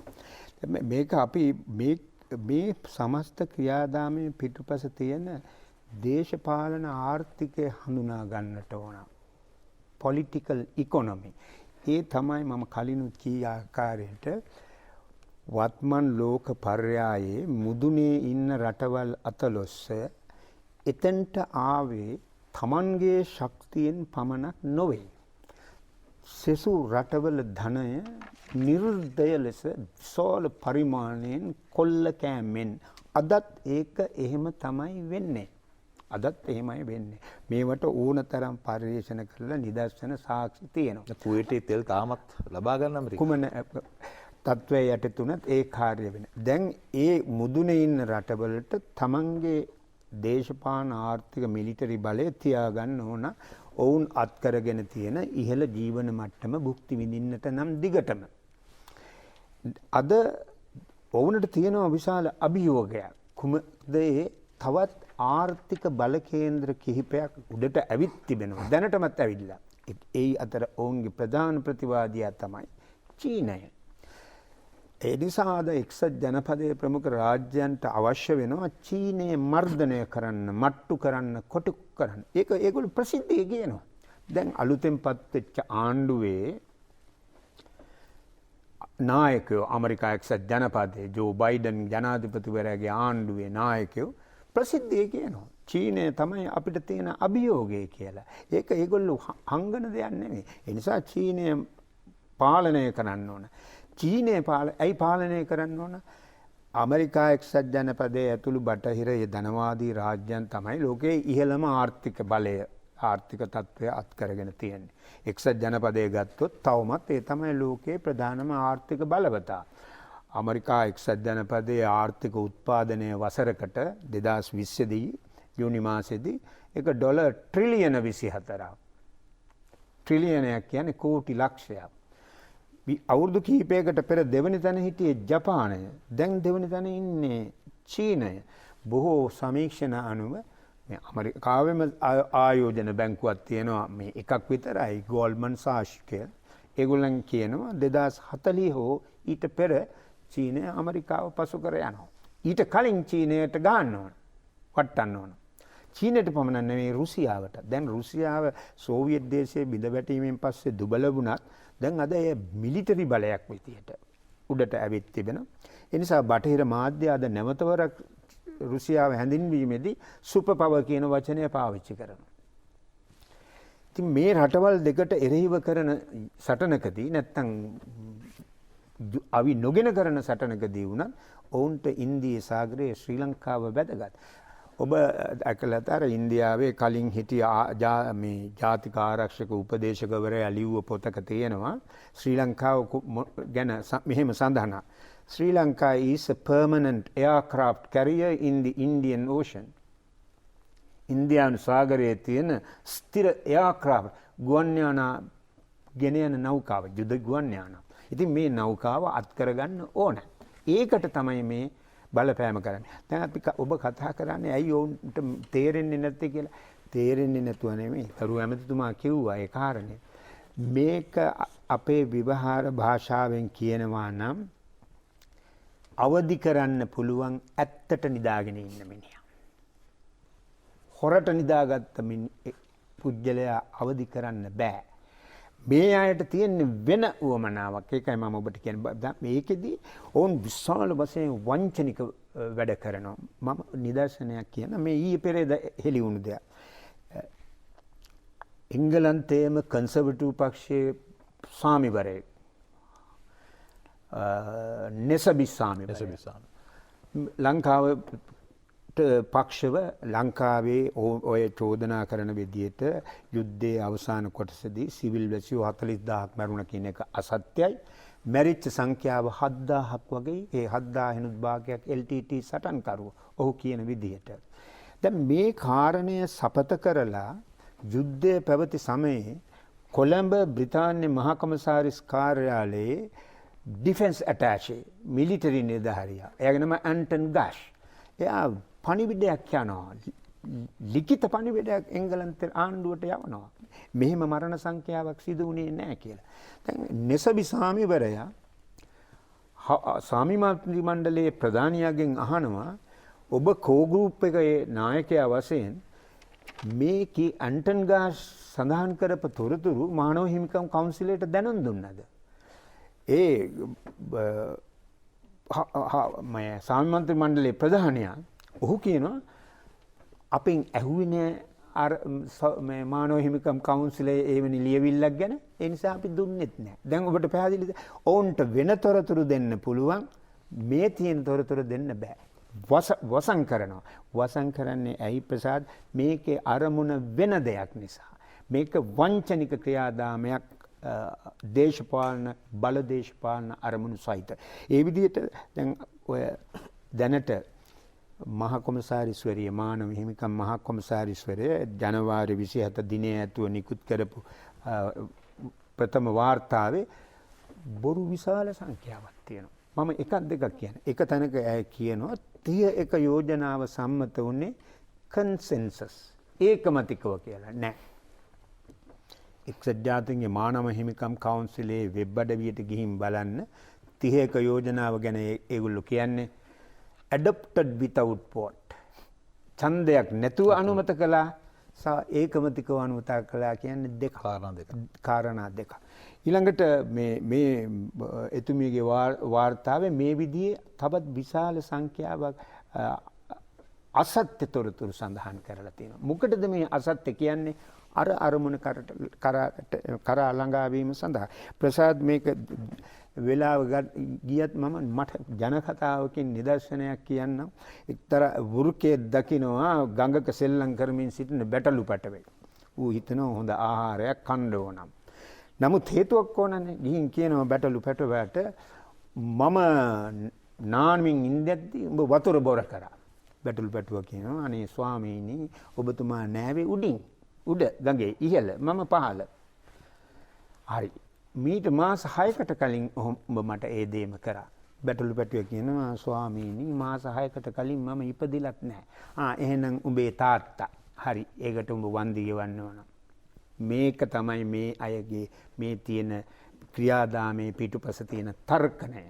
මෙතන තියෙන්නේ ඒ උවමනාව මානව හිමිකම් රකින්න උවමනා නම් ඇත්තටම වගවීම සහතික කරන්න අවශ්‍ය නම් ඔවුන්ට කරන්න තව බොහෝ දේ තියෙනවා. යුද අපරාධ වලින් එකක් තමයි ප්‍රසාද් මේ ප්‍රධාන චෝදනාව යුද අපරාධ නෙවෙයි. අපි මූලික කාරණේ වුන් කියන්නේ අන්තර්ජාතික මානව හිමිකම් නීතිය ඉන්ටර්නැෂනල් හියුමන් රයිට්ස් ලෝ අන්තර්ජාතික මානුෂිකවාදී නීතිය ඉන්ටර්නැෂනල් හියුමනිටේරියන් ලෝ කඩ කරා බරපතල විදියට. ඒක තමයි ඒකෙදි කරන ක්‍රියා තමයි යුද අපරාධ. එයින් එකක් ළමයි සෙබළු වශයෙන් බඳවා ගැනීම. ඉතින් මේ කෝ ගෲප් එකේ නායකත්වය අරන් තියෙන බ්‍රිතාන්‍යයට ළමයි ගැන ඔය තරම් ප්‍රේමයක් තිබෙනවා නම් LTTE ළමා සෙබළු බඳවාගෙන ඒ ළමයින්ගේ කරේ සයනයිඩ් කරලා පළඳවපු ඇන්ටන් බාලසිංහම්ගේ නෝනා ඇඩෙල් බාලසිංහම් අර ලන්ඩන් නුවර ඉන්නේ නෑනේ මුකුත් කලන්නේ.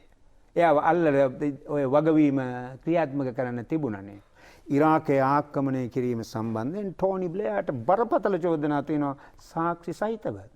ඔහු කිව්වා ඉරාකයේ ආක්‍රමණය කරනකොට සදාම් හුසේන් ළඟ තියෙනවා සමූහ සංහාරක weapons of mass destruction.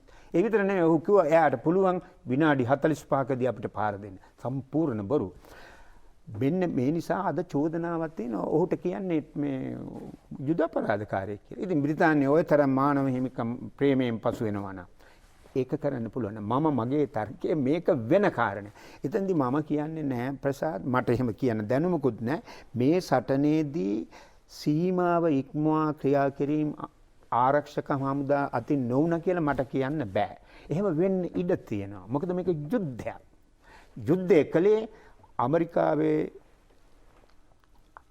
බුද්ධ්‍යංශ සහ රාජ දෙපාර්තමේන්තුවම ලොව කුරිරුතම ත්‍රස්තවාදී කණ්ඩායම කියලා හඳුන්වපු LTTE සමග LTTE සිවිල් වැසියෝ කොටු කරාම එරික් සෝල්හයිම් ඔහු LTTEට ආයතනය කළා එපා මේ අය රඳවගන්නේ එපා නිදහස් කරන්න කියලා.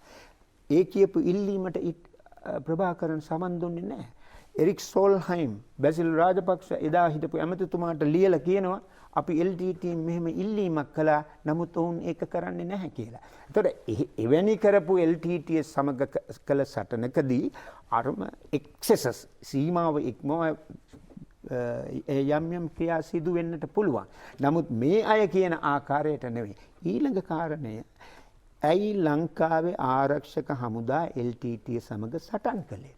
සටන් කළේ ශ්‍රී ලංකාව නැමති ස්වෛරී ස්වාධීන රාජ්‍යයේ භූමිය දෙකඩ කළා වාර්ගික පදනම මත බලහත්කාරයෙන් ප්‍රචණ්ඩ බලයෙන් වෙනම රාජ්‍යයක් හදන්න LTTE සටන් කරපු නිසා. ඔබ හිතනවාද ඇමරිකාව එහෙම ඉඩ දෙයි කියලා එහි කිසියම් ජනපදයක වෙනම රාජ්‍යයක් හදන්න උත්සාහ කළොත් එහෙම උත්සාහ කරොත් ඉඩ දෙන්නේ නැහැ. ස්කොට්ලන්තය වෙන් වෙලා යන්න උත්සාහ කර ජනමත විචාරණයක් තියෙනකොට ඩේවිඩ් කැමරන් අගමැතිවරයා ගිහින් ඒ කැම්පේන් කරනවා වෙන් වෙන්න එපා එකට ඉමු කියලා. 1860 දී ඇමරිකා එක්සත් ජනපදයේ ජනපද 13ක් වෙන් වෙලා යන්න උත්සාහ කළාම මොකද්ද කළේ ඒබ්‍රහම් ලින්කන්? යුද්ධ කළා. ලක්ෂයකට වැඩි මිනිස්සු මිය ගියා. ඒබ්‍රහම් ලින්කන් ඇමරිකා එක්සත් ජනපදයේ වීරයෙක්.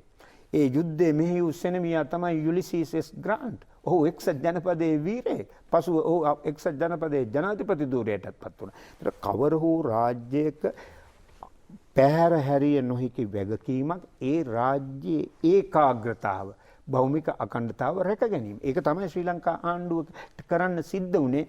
ඇයි එහෙම කරන්න සිද්ධ වුණේ? මිලිටරි බලය පාවිච්චි කළා. LTTE කිසිම අවස්ථාවක සාමකාමී ලෙස මෙතුමා හොඳටම දන්නවනේ මේ ප්‍රශ්නේ විසඳන්න. එතුමා ගියානේ ජිනීවා. එතුමා ඔබතුමා ඔස්ලෝ ගියා.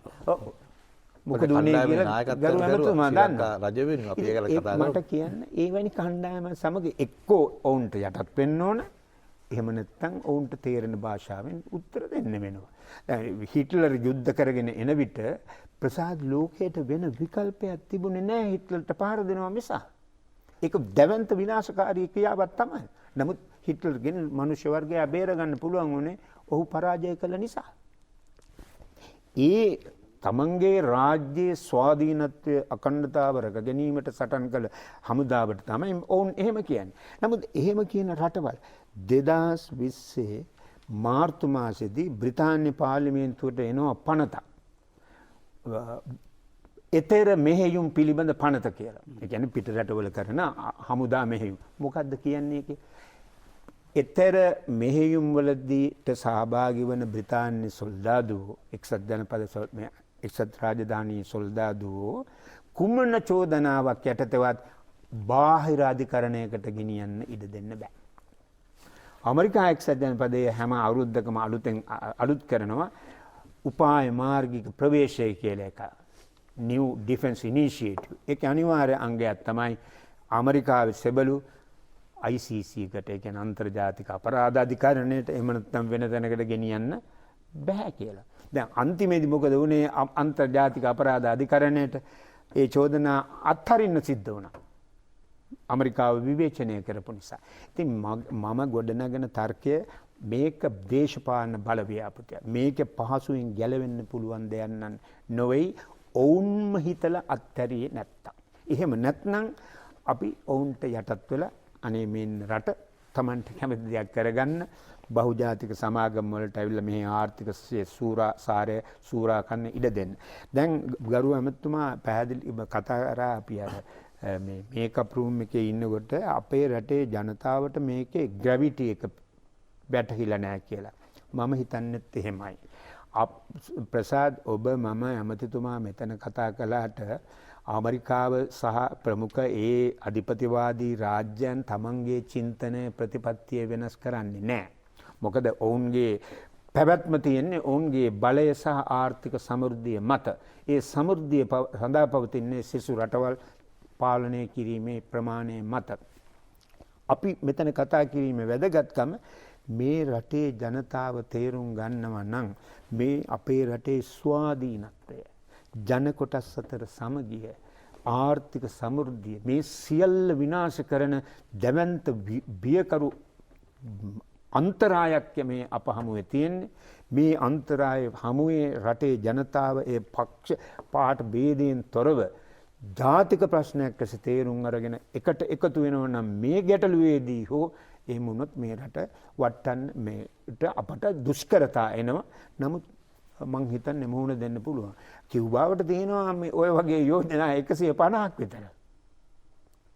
එහෙම කරනකොට මිනිස්සුන්ට පරිත්‍යාගයක් කරන්න වෙනවා. දුක් විඳින්න වෙනවා. එහෙම නැත්නම් ස්වාධීනත්වයේ පාව දීලා කීප දෙනෙක් සැප විඳිනවා. ඒ කොහොමත් බහුතරය දුක් විඳිනවා තමයි. හොඳයි.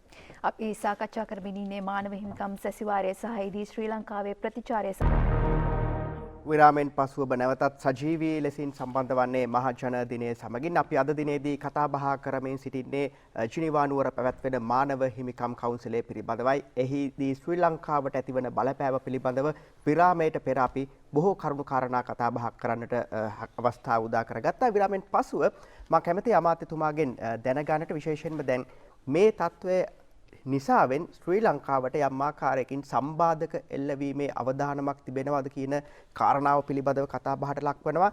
එසේ සම්බාධක එල්ල වුවහොත් අපට හැකියාවක් නැද්ද ජාත්‍යන්තරයේ අපට හිතවත් රටවල් වල සහාය ලබාගෙන ඊට එරෙහිව යම් ආකාරයේ වැඩපිළිවෙලක් ක්‍රියාත්මක කරන්නට? ඇත්ත වශයෙන්ම සම්බාධක දෙආකාරයක සම්බාධක තියෙනවා. ඒ කියන්නේ එක්සත් ජාතීන්ගේ සංවිධානයේ මගින් සම්බාධක පැනවුවොත් එහෙම ඒ සම්බාධක පැනවීමේ එක්සත් ජාතිකගේ සංවිධානයේ ඒ රටවල් බැඳී හිටිනවා. දැන් ඔබ දන්නවා ඉරානයට සම්බාධක පනවලා තියෙනවා. ඉරානයට තෙල් විකුණන්න බෑ, ගෙනියන්න බෑ, නොයෙකුත් ප්‍රශ්න. එතකොට දැන් රුසියාවටත් සමහර සම්බාධක දාලා තියෙනවා. එතකොට එවැනි සම්බාධක පැනවීමේදී එක්සත් ජාතීන්ගේ සංවිධානයේ සෙකියුරිටි කවුන්සිල් එකේ අනුමැතිය අවශ්‍යයි. නමුත් එතන තියෙනවා නිෂේධ බලය පාවිච්චි කරන්න පුළුවන් රටවල් තියෙනවා. රුසියාව, චීනය මේ වගේ රටවල් නිෂේධ බලය පාවිච්චි කරොත් ඒ සම්බාධක පනවන්න පුළුවන් කමක් නැහැ. ඒ රෙසලූෂන් එක ඒ යෝජනාව සම්මත වූ වාසේ ගණන් ගන්නේ නැහැ. ඒ නිසා අපිට රුසියාව, චීනය වගේ රටවල් ශ්‍රී ලංකාව සමග ඉන්න නිසා අපට එක්සත් ජාතීන්ගේ සංවිධානය වගේ පරමන අර පූර්ණ සම්බාධක වලින් අපිට බේරෙන්න පුළුවන් වෙයි. නමුත් මේ මිචෙල්ගේ මේවර යෝජනාවේ තියෙනවා මේ සමාජික රටවල් වලින් ඉල්ලීමක් කරනවා explore the possible targeted sanction such as asset freeze and travel bans against the credibly alleged perpetrators of grave human කියන්නේ අදහසක් දෙනවා ඒ රටවල් වලින් ලංකාවට සම්බාධක පනවන්න කියලා. දැන් උදාහරණයක් වශයෙන් අපි දන්නවා දැන් GSB+ කියලා අපිට යුරෝපීය සංගමයෙන් අපිට අපේ යවන ගාමන්ස් වලට ඇඟලුම් වලට සහනයක් ලැබුණා. යවන මාළු වලට ඒ එක්ස්පෝර්ට්ස් වලට බදු සහනයක් ලැබෙනවා. ඉතින් ඒ සහනය ඒ යුරෝපීය රටවල් ටිකට එකතු වෙලා අයින් කරන්න පුළුවන්. මේවා තමයි අපේ තියෙන මේ ප්‍රශ්නාර්ථ. නමුත් බලකිරීමක් කරන්න බෑනේ ඒ රටවලට මං හිතන බලකිරීමක් කරන්න බෑ ඉල්ලීමක් පමණයි. ඒගොල්ලෝ කියනවා අපි ඔයාලට බදු සහන දෙන්නේ නැහැ. එතකොට අපේ ආර්ථිකයට ප්‍රහාරක්නේ ඒක. එතකොට අපේ එක්ස්පෝර්ට්ස් ඕනනම් එයාට පුළුවන් අපි ලංකාවෙන් මාළු ගන්නෙ නැහැ. ලංකාවෙන් ගාමන්ස් ගන්නෙ නැහැ. දැන් ඇමරිකාව තමයි ලොකුම අපේ මේ නිමි ඇඳුම් අපනයනය කරන රට. ඉතින් ඇමරිකාවට ඕනනම් එක්සත් ජාතීන්ගේ සංවිධානයට යන්න ඕනේ නැහැ. ඇමරිකාවට සැන්ක්ෂන් එකක් දාන්න පුළුවන්. අපි ඔබගේ මේවා ගන්නෙ නැහැ කියලා. නමුත් අර ලෝකයේ තියෙන වෙළඳ රටාව තුල කෙතෙක් දුරට ඒක ප්‍රායෝගික නිසා අපිට සිද්ධ වෙනවා. ඒකයි අපි කියන්නේ ශ්‍රී ලංකාවේ අපි මේ తত্ত্বය ලෙහෙසියෙන් ගන්නේ නැතුව අපි දුෂ්කර අමාරු තීන්දුව ගැනීමට අපි ශක්තිමත් වෙන්න ඕන. අපි නව වෙළඳ පොළවල් හොයා ගන්න ඕන. ඇමරිකාව ගන්නේ නැත්තම් යුරෝපය ගන්නේ නැත්තම් අපිට ආසියාකරේ චීනයේ ඉන්දියාවේ මේ වගේ අපි නව වෙළඳ පොළවල් සඳහා අපි යන්න ඕන. දැන් කියුබාව මේ විදිහේ සැන්ක්ෂන්ස් දැම්මා. නමුත් කියුබාව කොහොම හරි අද ලෝකේ දියුණු රටක් බවට මම හොඳම සෞඛ්‍ය සේවයේ තියෙන තාක්ෂණය අතින් සෞඛ්‍ය අතින් ඖෂධ නිෂ්පාදනය අතින් මේ අතින් විශාල තාක්ෂණික දියුණුවක් ලබාගෙන තියෙනවා. ඉතින් එහෙමනම් අපිත් ඒ තාක්ෂණයෙන් සන්නද්ධ වෙන්න ඕනි. අපිට මේ කම්මැලි જાතියක් හැටියට ඉඳලා මේවට මුහුණ දෙන්න බෑ. අපිට අපේ ජාතිකත්වය අපේ ප්‍රෞಢත්වය ඒවා ඔක්කොම ආරක්ෂා කරගන්න ඕන නම් ඒ සමගම අපි යම් තාක් දුරකට මේ දුක් වේදනාවන් විඳ දරාගෙන මේවාට මුහුණ දීම දෙන්න ඕන. ඒ සඳහා අපි එකිනෙකා බෙදෙන්නේ නැතුව මේ වගේ ප්‍රශ්නයකදී ඔක්කොම ඒක රාශී වෙලා මේකට මුහුණ දෙන්න ඕන. ඔව්. එමෙතුමා මේ ශ්‍රී ලංකාවෙන් පත් කරලා යවන දූතයන්ට විශාල කාර්යභාරයක් තිබෙනවා මේ රටවල් වල මතය වෙනස් කිරීම සම්බන්ධයෙන්. ඔබතුමා හිතනවාද ඔවුන්ගෙන් මේ වෙනුවෙන් කාර්යභාරයක් සිදු වුණා කියලා සෑහීමකට පත් වෙන්න පුළුවන්ද? ඇත්තෙන්ම දැන් අපිට ඒ කාර්යභාරය බලාපොරොත්තු වෙන්න බෑ. මං කිව්වේ දැන් ඔන්ලයින් ක්‍රමයටනේ. මෙවර සමුළු. මෙවර. නමුත් මීට පෙර මං කියන්න ඕන අපි රටවල් ගානක් ගණනාවක් ගියා. දැන් ඇත්තෙන්ම මේ දූතයන්ගේ කාර්යභාරය පිළිබඳව අපිට තක්සේරුවක් කරන්න පුළුවන් වෙන්නේ ඡන්දෙ ගත්තයින් පස්සේ. දැන් උදාහරණයක් වශයෙන් අපේ උගන්ඩාවල ඉන්න කඩනාදන් අපේ හොඳ තානාපතිවරයෙක්. මගේ දැනුම හැටියට එතුමා අප්‍රිකානු රටවල් ගණනාවක කොහොම හරි පහුගිය ටිකේ සංචාරය කරලා කැන්වස් කරලා තියෙනවා. ඉතින් අපිට ඡන්දෙ දෙනවා කියලා සමහර රටවල් පොරොන්දු වෙලා තියෙනවා. නමුත් අපි බලන්න ඕනේ ඡන්දෙ ගන්න දවසට ඒගොල්ලෝ ඡන්දෙ දෙනවද කියලා. උන ඡන්දේ දුන්නා නම් එතුමාගේ ඩිප්ලොමසි එක හරි සාර්ථකයි. එතුමා හොඳ කාර්යභාරයක් ඉෂ්ට කරලා තියෙනවා. ඉතින් ඒ නිසා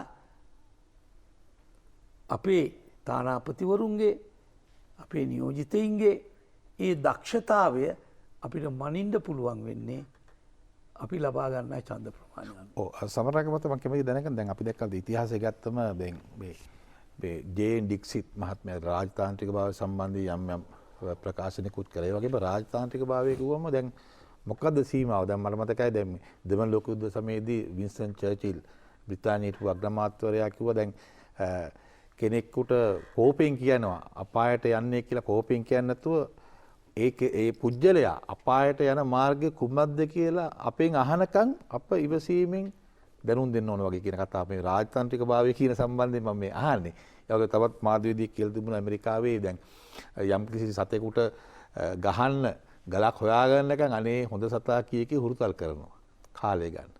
එතකොට අපි කොහොමද මේ දැන් අර ඇමතුමා කිව්වාගේ අපි දැන් මේ මූණ දෙනවා. නමුත් අපි කොහොමද දැන් මේ රාජතාන්ත්‍රික භාවය රැක ගන්න ඕන? ඉන්දියාව බැලන්ස් කරගන්න ඕන, චීනය බැලන්ස් කරගන්න ඕන, පාකිස්තානය මේව කරගන්න ඕන. අපි නොබෙද පිළිවෙතක් තිබුණු රටක් අපි ඉතිහාසෙ නම් ඒ වගේ ඇවිල්ලා තියෙනවා. කොහොමද අපේ රාජතාන්ත්‍රික භාවය සහ විදේශ ප්‍රතිපත්තිය මේ වෙලාවේ හසුරව ගන්න ඕන කොහොමද? මම දකින විදිහට ප්‍රසාද් මානව හිමිකම් කවුන්සිලේ සමාජිකත්වය 47යි. ඔතනින් යම් පිරිසක් ඉන්නවා බුදුහාමුදුරුවෝ ජේසුස් වහන්සේ ගිහින් කිව්වත් පිළි එකඟ වෙන්නේ නැති. ඒ තමයි අර ලෝකයේ හසුරුවන ධනවත් රටවල් 14. මොකද ඒගොල්ලන්ගේ අරමුණ අර මා කලින් කී පරිදි භූදේශපාලන ව්‍යාපෘතිය. නමුත් ওই 47න් තව බහුතරයක් සිටිනවා බහුතරය අතර සිටිනවා කොටසක් තමන්ටම නිස්තිර මතයක් නැති වැට උඩ සිටින රටවල්. අපට අපේ රාජතාන්ත්‍රික දූතයන් මගින් වෙනත් ක්‍රමවලින් එවැනි පිරිස් වලට මේ අපි මුහුණ දීලා තියෙන ප්‍රශ්නේ ඇත්ත తত্ত্বය හඳුන්ව දෙන්න පුළුවන්. දැන් මීට කලින් මිෂෙල් බැෂලේ නිකුත් කළ එක වාර්තාවක මීට පෙර වාර්තාවක එයා කියනවා හමුදාවෙන් කරපු සමූහ ඝාතන වලට සාක්ෂියක් විදිහට අර මන්නාරමෙන් හමු වුණු සමූහ මිනීවල ගැන බලන්න මානව හිමිකම් මහකුමසාරිස් වගේ භාරදූර තනතුරක් දරන නිලධාරියෙක් මේ උලඟ යන තොරතුරුත් අනිත් අයගේ ගිණුමට එකතු කරනවා. ඇගේ ඒ ප්‍රකාශයෙන් දින කිහිපයකට පස්සේ ඇමරිකා එක්සත් ජනපදයේ රසායනාගාරයකින් කියනවා ඒ හම්බුණු අටකටු පෘතුගීසි හෝ ලන්දේසි යුගයට අයත් කියලා. එහෙම තමයි ඒ අයගේ ක්‍රියාද මේ එයින් හැසිරෙන්නේ. ඒ පිරිස වෙනස් කරන්න බෑ. නමුත් අර වැට උඩ ඉන්න පිරිස නැත්තම් හරියට මේ ගැන මතයක් නැති රාජ්‍යයන් අපට පුළුවන් ඇමතුමා කිව්ව විදිහට දූතයන් මගින් අපි මොකද්ද මුහුණ දීපු ප්‍රශ්නය? එවැනි ප්‍රශ්නයක් ඔබේ රටේ ඇති වෙන්න පුළුවන්. එවිට ඔබ කුමක්ද කරන්නේ? තවත් රටවල් කිහිපයකටම අය චෝදනා කරනවා. ඊළඟට මෙතන ඉන්නවා ලංකාවට පක්ෂ. ඒ ලංකාවේ ප්‍රශ්නේ තේරුම් ගන්න රාජ්‍යයන් සමූහයක්. විවිධ හේතු නිසා. ඇතම් රාජ්‍යයන් රුසියාව චීනය වගේ රාජ්‍යයන් අර බලකඳවුරට ප්‍රතිවිරුද්ධ පාර්ශවයේ සිටිනවා. අපේ දිගු කාලීන මිත්‍ර රාජ්‍ය. ඊළඟට ඇතම් රාජ්‍යයන් තියෙනවා ශ්‍රී ලංකාව බඳුම අඩු ආදායම් සහිත රටවල්. ඒ අයටත් තියෙනවා මේ තර්ජනය. මැද පෙරදිග රටවල්. ඔව් මැද පෙරදිග රටවලට පාකිස්තානයට මේ රටවලටත් තියෙනවා අපටත් මේ යගදාවෙන් තලන්න පුළුවන්. අපි ඒක ඒ රටවලට සමගි වෙලා එකතු වෙන්න පුළුවන්. එකතු කරගන්න පුළුවන්. දැන් ඔය 31 යෝජනාවනේ මෙතන බරපතල සිදුවීම 31 යෝජනාවෙදිත් ඒ යෝජනාවට පක්ෂව හම්බ වුණේ 31 යෝජනාව නෙවෙයි සමා වෙන්න ඊට කලින් අවුරුද්දේ 2014 දී සම්මත වෙනු යෝජනාව. ඒ යෝජනාවෙන් තමයි කියවුනේ මහා කොමසාරිස්වරයාට බලය දුන්නා ශ්‍රී ලංකාවේ සිදු වූ බව කියන යුද අපරාධ ගැන පරිපූර්ණ පරීක්ෂණයක් කරන්න comprehensive investigation. ඒ පරීක්ෂණයේ වාර්තාව තමයි එතකොට හිටියේ මහා කොමසාරිස් අර සේද් රාද් අල් හුසේන් කුමාරයා. ඒක තමයි කෙටියෙන් OISL වාර්තාව. ඒ වාර්තාව පදනම් කරගෙනයි 31 කෙටුම්පත් කරන්නේ. දැන් මම කියන්න හදන්නේ 2014 දී ඒ මහා කොමසාරිස්ට බලය පවරපු යෝජනාවට පක්ෂව ඡන්ද 24යි. අපට මගේ මතකයේ හැටියට 12ක් අපේ ශ්‍රී ලංකාවට පක්ෂය ඡන්ද දුන්න. තව පිරිසක් වැලකී සිටීමත් ඡන්දය නොදීමකට අපට එක්තරා ප්‍රමාණයකට පක්ෂ වීමකට සමානයි. ඒ කියන්නේ අර මතය පිළිගන්නේ නැහැ කියන එක. ඉතින් මම හිතන්නේ ඔය දක්ෂ කාර්යක්ෂම දූත සේවාවක් මගින් රාජතාන්ත්‍රික ප්‍රවේශයකින් අර ආධානගාහී රටවල් 14 හැර අනිත් පිරිස් දිනා ගැනීමේ ඉඩ කඩක් තියෙනවා. පුළුවන්ද කියන එක නෙවෙයි. ඇමතිතුමා කීව කාරණේ හරියට හරි මේ දුප්පත් රටවල අත කරකවනවා.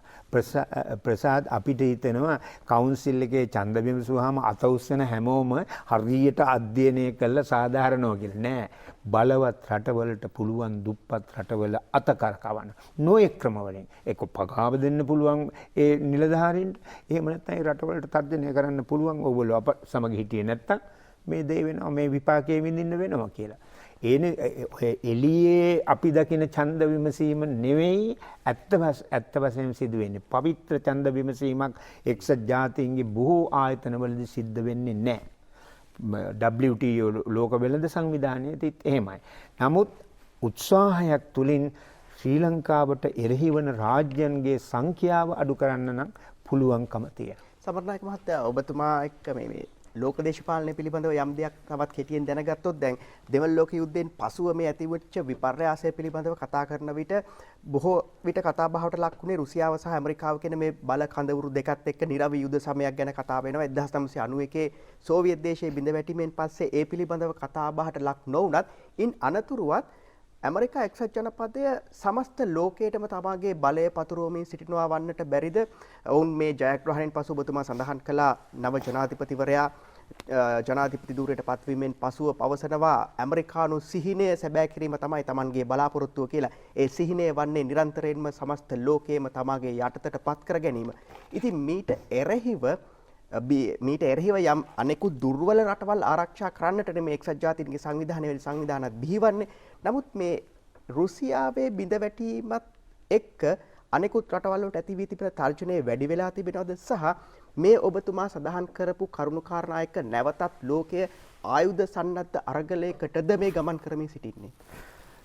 සෝවියට් දේශයේ බිඳ වැටීම මම දකින්නේ අපේ වගේ රටවල් පැත්තෙන් ගත්තාම ඒක ඛේද වාචකයක්. ඒක මේ බිඳ වැටීම අපිට හයියක් තිබුණා. පැහැදිලිවම බල තුලනයක් තිබුණා. ඒ බල තුලනය තිබුණු නිසා අපේ වගේ රටවල ඇතිවන ප්‍රශ්නවලදී එක්කෝ ඇමරිකාව එක පැත්තක් ගන්නවා සෝවියට් දේශය අනෙක් පැත්ත ගන්නවා. ඒ නිසාම ඒ මැද ඉන්න අපේ වගේ රටවල් බොහෝ සෙයින් බේරිලා හිටියා. මම විශ්වාස කරනවා මම විතර නෙමෙයි මේ විෂය හදාරපු බොහෝ විද්වතුන්ගේ අදහසක් තියෙනවා. සෝවියට් දේශය තිබුණා නම් ඉරාකය ආක්‍රමණය කරන්නේ නැහැ. ලිබියාවට පහර දෙන්නේ නැහැ. සිරියාවට පහර දෙන්නේ නැහැ. සෝවියට් දේශයේ බිඳ වැටීම එක වෙලාවක ව්ලාදිමීර් පුටින් කිව්වා 20 වෙනි සියවසේ බරපතලම බහු දේශපාලන ඛේද වාචකය කියලා. The greatest geopolitical tragedy disaster කියලා කිව්වා. ඒක මම විශ්වාස කරනවා ඒක සත්‍යයක්. ඉතින් සෝවියට් දේශයේ බිඳ වැටීම පිටුපස අභ්‍යන්තර සාධක තිබුණා. ඒවා අපිට පාලනය කරන්න බෑ. මේ බලතුලනයේ බිඳ වැටීමත් ඒ බලතුලනයේ බිඳ වැටීමෙන් පස්සේ ධනේශ්වර ආර්ථික මාදලිය නියෝ ලිබරල් මාදලිය බලහත්කාරයෙන් ලෝකයේ රටවල් මත පැටවීමත් විශාල ඛේද වාචකයක්. ඒකේ ගිරයට විශේෂයෙන්ම ජාත්‍යන්තර මූල්‍ය අරමුදල වැනි සංවිධාන හරහා සියලු මෙවලම් මේගොල්ලෝ අතේ තියෙන්නේ. ඒ අය අතේ තියෙන්නේ. ඒගොල්ලෝ මේක සම්බන්ධ සමහන් මත දැන් ඇමරිකාව අපි දැක්කා දැන් ඩොනල්ඩ් ට්‍රම්ප් ජනාධිපතිවරයා ජයග්‍රහණයේදී මේ ලෝක පොලිස් කාර්යය කියන මතවාදයෙන් මිදෙන්න ඇමරිකානු බහුතර ජනතාවට ඕන වුණා. අපි නඩත්තු වෙන්න ඕනේ නැහැ. අපිට නඩත්තු වෙන්න ඕනේ නැහැ. ඒ නිසා අපි දැන් ඇමරිකාව හදාගමු කියන එක තමයි ට්‍රම්ප් ගෙනිච්චේ. එතෙන්දී ඇමරිකාවේ බහුතර ජනතාව කැමති වුණා. ඒතකොට ඔවුන් කැමති නැහැ විශාල වශයෙන් මේ ලෝක පොලිස් කාර්ය වෙලා නඩත්තු කරලා මේ කඳුළු නඩත්තු කරලා ඇමරිකාවේ ආර්ථිකය වැටෙනවට. නමුත් ජෝ බයිඩන්ගේ ජයග්‍රහණයත් සමගම අපිට දන්නවා දැන් නවදිල්ලි වල ඉන්න මම හිතන්නේ ඇමරිකානු සම්භාවයක් තියෙන ඉන්දියා ජාතිකයන් 20 දෙනෙක් පමණ ඉන්නවා ජෝ බයිඩන්ගේ රජයේ ප්‍රධාන තනතුරු වල. එතකොට අපිට දැන් වෙන වෙන බලපෑම් එන්න පුළුවන් ඉන්දියාව හරහා යම් ආකාරයකට. ඒක ඇමරිකාවේ ජනතාවම කැමති නැහැ ඒක අවස්ථාවේ ලෝක පොලිස් කාර්යය වෙන්න. නමුත් ඒක මම හිතන්නේ ට්‍රම්ප් මහත්මයාගේ යම් යම් ප්‍රතිපත්ති නිසා තමයි ඒ තීරණය වෙනස් වුනේ. දැන් ඇමරිකාවේ ජනතාවම මේ ඇමරිකාවේ රජයට යම්කිසි පණිවිඩයක් දෙන්නද මේ ලෝක පොලිස් කාර්යාලයේ භූමිකාවෙන් ඉවත් වෙන්න කියලා. දැන් මෙහෙම ප්‍රසාද් අපි හිතනවා මේ එහි පාලක පන්තියේ වැඩ කරන්නේ ජනතාවගේ අභිලාෂ අනුව කියලා. එහෙම එකක් නැහැ. මේක තමයි මිත්‍යාව. මම තේරුම් ගන්න විදිහට මේ හැම රටකම තියෙන්නේ ප්‍රජාතන්ත්‍රවාදයක් නෙවෙයි ප්‍රභූතන්ත්‍රවාදයක්. ඩෙමොක්‍රසි නෙමෙයි ප්ලුටොක්‍රසි. ධනහිමි සුපිරි පන්තියක් තමයි සෑම රටකම ආර්ථික ජීවිතයේ සාරය අතේ තියාගෙන ඉන්නේ. ඒ නිසා මිනිස්සුන්ට කරන්න පුළුවන් අවුරුදු 4කට 5කට සැරයක් ගිහින් ඡන්දෙ දීලා ඊළඟ අවුරුදු 5 අපිව රවටන්නේ කවුද කියන එක තෝරගන්න. දැන් ඊළඟ ට්‍රම්ප් පිළිබඳව ඔබ කළ සඳහන් මට කියන්න තියෙන ට්‍රම්ප් යුද්ධයක් පටන් ගත්තේ නැති මෑත කාලීන ඇමරිකානු ජනාධිපතිවරයා. නමුත් ඔහු රටවලට ඇඟිලි ගැසීම නම් නතර කළේ නැහැ. ඔහු ඊටාම නරක විදියට ඉරානයට හිරිහැරයට පත් කළා. ඉරානයේ සමග ඔබාමා අත්සන් කළ තිබුණු න්‍යෂ්ටික ගිවිසුම අහෝසි කළා. වෙනිසියුලාවේ බරපතල විදිහේ අසාධාරණ මැදිහත් වීමක් කළා. වෙනිසියුලාවේ විපක්ෂ ናයකයා කියනවා මම තමයි මේ රටේ ජනාධිපති. දෙවනි දවසේ ට්‍රම්ප් කියනවා අපි පිළිගන්නවා ඔබ ජනාධිපති විදිහට. ඡන්දෙන් පත් වෙච්ච ජනාධිපති කෙනෙක් සිටිදී. ඉතින් ඒ නිසා මේ බලවතුන්ගේ අරමුණ ප්‍රසාද එකයි.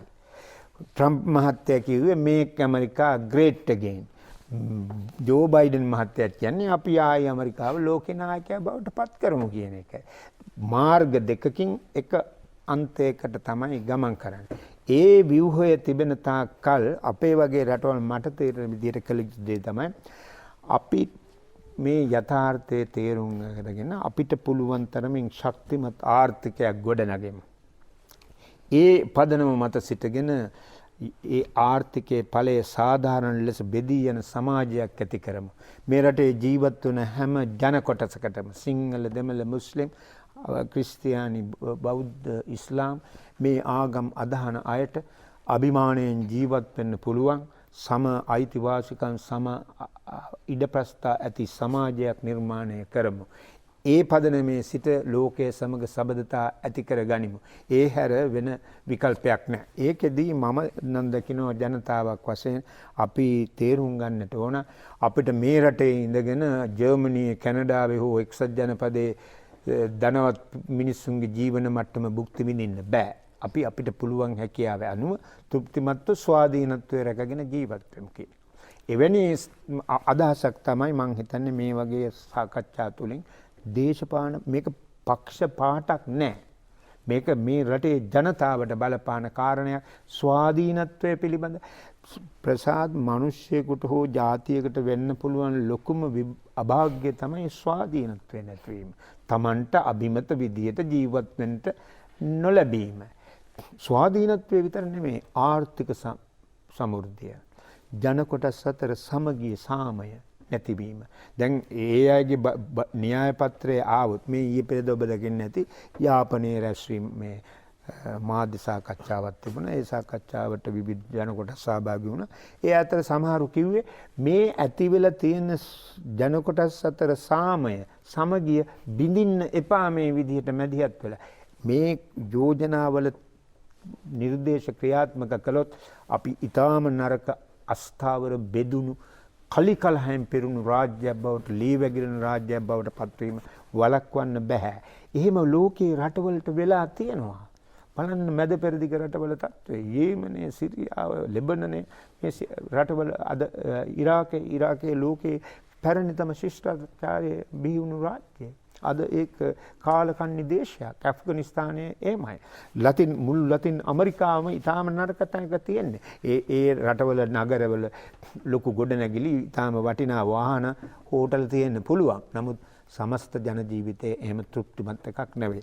ඉතින් මේ තියෙන උවදුර ජාතික ප්‍රශ්නයක් ලෙස තේරුම් අරගෙන ඊට මුහුණ දීම සඳහා ජනතාව හැඩගැස්වීම තමයි මං හිතන්නේ කළ යුතු දේ අප දකින විදිහට. මේ වගේ වැඩසටහනකින් කළ හැකි දේත් එයයි. අප මෙතන කොයිතරම් සාධාරණය ගැන කතා කළත් අර මුදුනේ ඉන්න මේකේ සුක්ඛානම තියන අය නම් වෙනස් කරන්න හැකි වේවයි මම හිතන්නේ. ඔව් අපිට ඉතාම කෙටි වේලාවක් තියෙනවා. මෙතුමාට පුළුවන් අවසන් කරන්න විනාඩි 2ක් වගේ කාලයක්. ඒ වගේම මම හිතනවා අපි මේ රටේ ජාතික ඒකාබද්ධතාවය සහ සංහිඳියාව පිළිබඳව අපි වැඩ කටයුතු කරන්න ඕන. ඉතින් ඒක හරියට අපි කරොත් මං හිතනවා අපිට යම් තාක් දුරකට අපේ රට ඉදිරියට ගෙනියන්නට පුළුවන් වෙයි. මොකද මේක නැති වුණොත් තමයි මේ විදේශ බලවේගවලට රාජ්‍ය නොවන සංවිධානවලට මේ රට ගිනි තියන්න පුළුවන් වෙන්නේ. ඉතින් ඒ නිසා අපි හදවතින්ම මේ ජාතික ඒකාබද්ධතාවය සංහිඳියාව පිළිබඳව කටයුතු කරන්න ඕනි. විශේෂයෙන්ම ඉකොනොමික් ඉමැන්සිපේෂන් ආර්ථික වශයෙන් අපි උතුරු නැගෙනහිර ගත්තොත් එම ඒ ප්‍රදේශවල ජනතාවගේ ආර්ථික තත්ත්වය අපි ගොඩනගන්නට ඕන. දැන් හුඟක් වෙලාවට දැන් බලන්න දැන් අද මොකද උතුරේ දේශපාලනට වෙලා තියෙන්නේ. එදා බෙදුම්වාදයට තිබුණු තැන අද ටිකෙන් ටික තල්ලු වෙලා යනවා. නැති වෙලා යනවා. දැන් ශ්‍රී ලංකා නිදහස් පක්ෂයේ අපේක්ෂකයාට ඡන්ද 35000ක් හම්බෙලා පාර්ලිමේන්තුවට එනවා. හා? TN එක දෙකට තුනට කැඩිලා ගිහිල්ලා තියෙනවා. ඉතින් අද ඒ වගේ කොන්ට්‍රඩික්ෂන්ස් පරස්පර විරෝධතාවයන් දේශපාලන පරස්පර විරෝධතාවයන් රාශියක් ඇවිල්ලා තියෙනවා. ඒ නිසා අපි තරුණ පරපුර ද්‍රවිඩ ජනතාව ඒ වගේම මුස්ලිම් ජනතාව ඊළඟට අපි මේ ද්‍රවිඩ ප්‍රශ්නය ගැන විතරක් කතා කරනවා. මුස්ලිම් ජනතාව අපි මාජිනලයිස් කරන්න නැතුව කොන් කරන්න නැතුව අපි ඔවුන් දිනා ගැනීමේ වැඩපිළිවෙල අපි අනිවාර්යම කළ යුතුයි. නැත්තම් අපි ඡන්ද 69 ලක්ෂයක් ගත්තා දැන් ඔක්කොම හරි කියලා අනිත් අය පාගන්න හොඳ නැහැ. මේ කියන ප්‍රතිපත්තිත් අපි ක්‍රියාත්මක කළොත් අපිට ගොඩ යන්නට පුළුවන්. ඔව් ප්‍රසාද් මම හිතන්නේ අපි තාමත්ම වැදගත් කරුණු කාරණා රසක් අද දිනේදී කතා බහ කරන්නට අවස්ථාව උදා කරගත්තා. අපි බෙහෙවින්ම ස්තුතිවන්ත වෙනවා අමාත්‍යතුමාට වගේම අපගේ ප්‍රවීණ මාධ්‍යවේදී මොහාන් සබරනායක මහතාට. එසේනම් අපි අදට සමුගන්නවා මහජන දිනයෙන් ලබන සතියේ හමු වීමේ බලාපොරොත්තු වෙන උදේශිකා ප්‍රසාද්. ඔව් උදේශිකා අවස්ථාව. ඔව් රටක් ලෙස එකට එකතු වෙලා අපි මේ අභියෝගයේ ජයගමු කියලා ඔබට ආරාධනා කරමින් අදට මහජන දිනින් අපි සමුගෙන යනවා. ඔව්. මොකද අපි වැදගත් ඒ කාරණා රසක් අනාවරණය කරේ ඔබගේ දැනුම සහ ඔබගේ අවශ්‍යතාවය වෙන මොකද රට තියෙන තැන සහ රට කොහොමද යන්නේ කියන තත්ත්වය ගැන තමයි අපි කතා කරේ. ඒ වගේම එක්සත් ජාතික සංවිධානයේ මානවිකම සමුළුවේ වෙනස් වීම ගැනත් අපි කතා කරා. ඒ නිසා පරිස්සමෙන් අපි ඉදිරියට යන්න ඕනේ මේ හැම අභියෝගයකම ජය ගන්න ඕන. ඒ නිසා අපි ප්‍රාර්ථනා කරනවා මේ අභියෝගයේ ජය ගන්න ලංකාවට හැකි වේවා කියලා. අප ආරාධනා කළා කම්කරු අමාත්‍ය නිමල් සිල්පා සිල්ලා මහත්මයාට බෙහෙවින් ස්තුතිවන්ත වෙනවා. ඒ වගේම ප්‍රවීණ දේශපාලන විශ්ලේෂක මොහන් සමරනායක මහත්මයා ප්‍රවීණ මාධ්‍යවේදියාට අප ස්තුතිවන්ත වෙනවා. යලිත් අප මෙවැනිම සාකච්ඡාවකින් හැම මේ බලාපොරොත්තු වෙන සමුගන්න ඔබ සියලු දෙනාටම සුබ රාත්‍රියක්.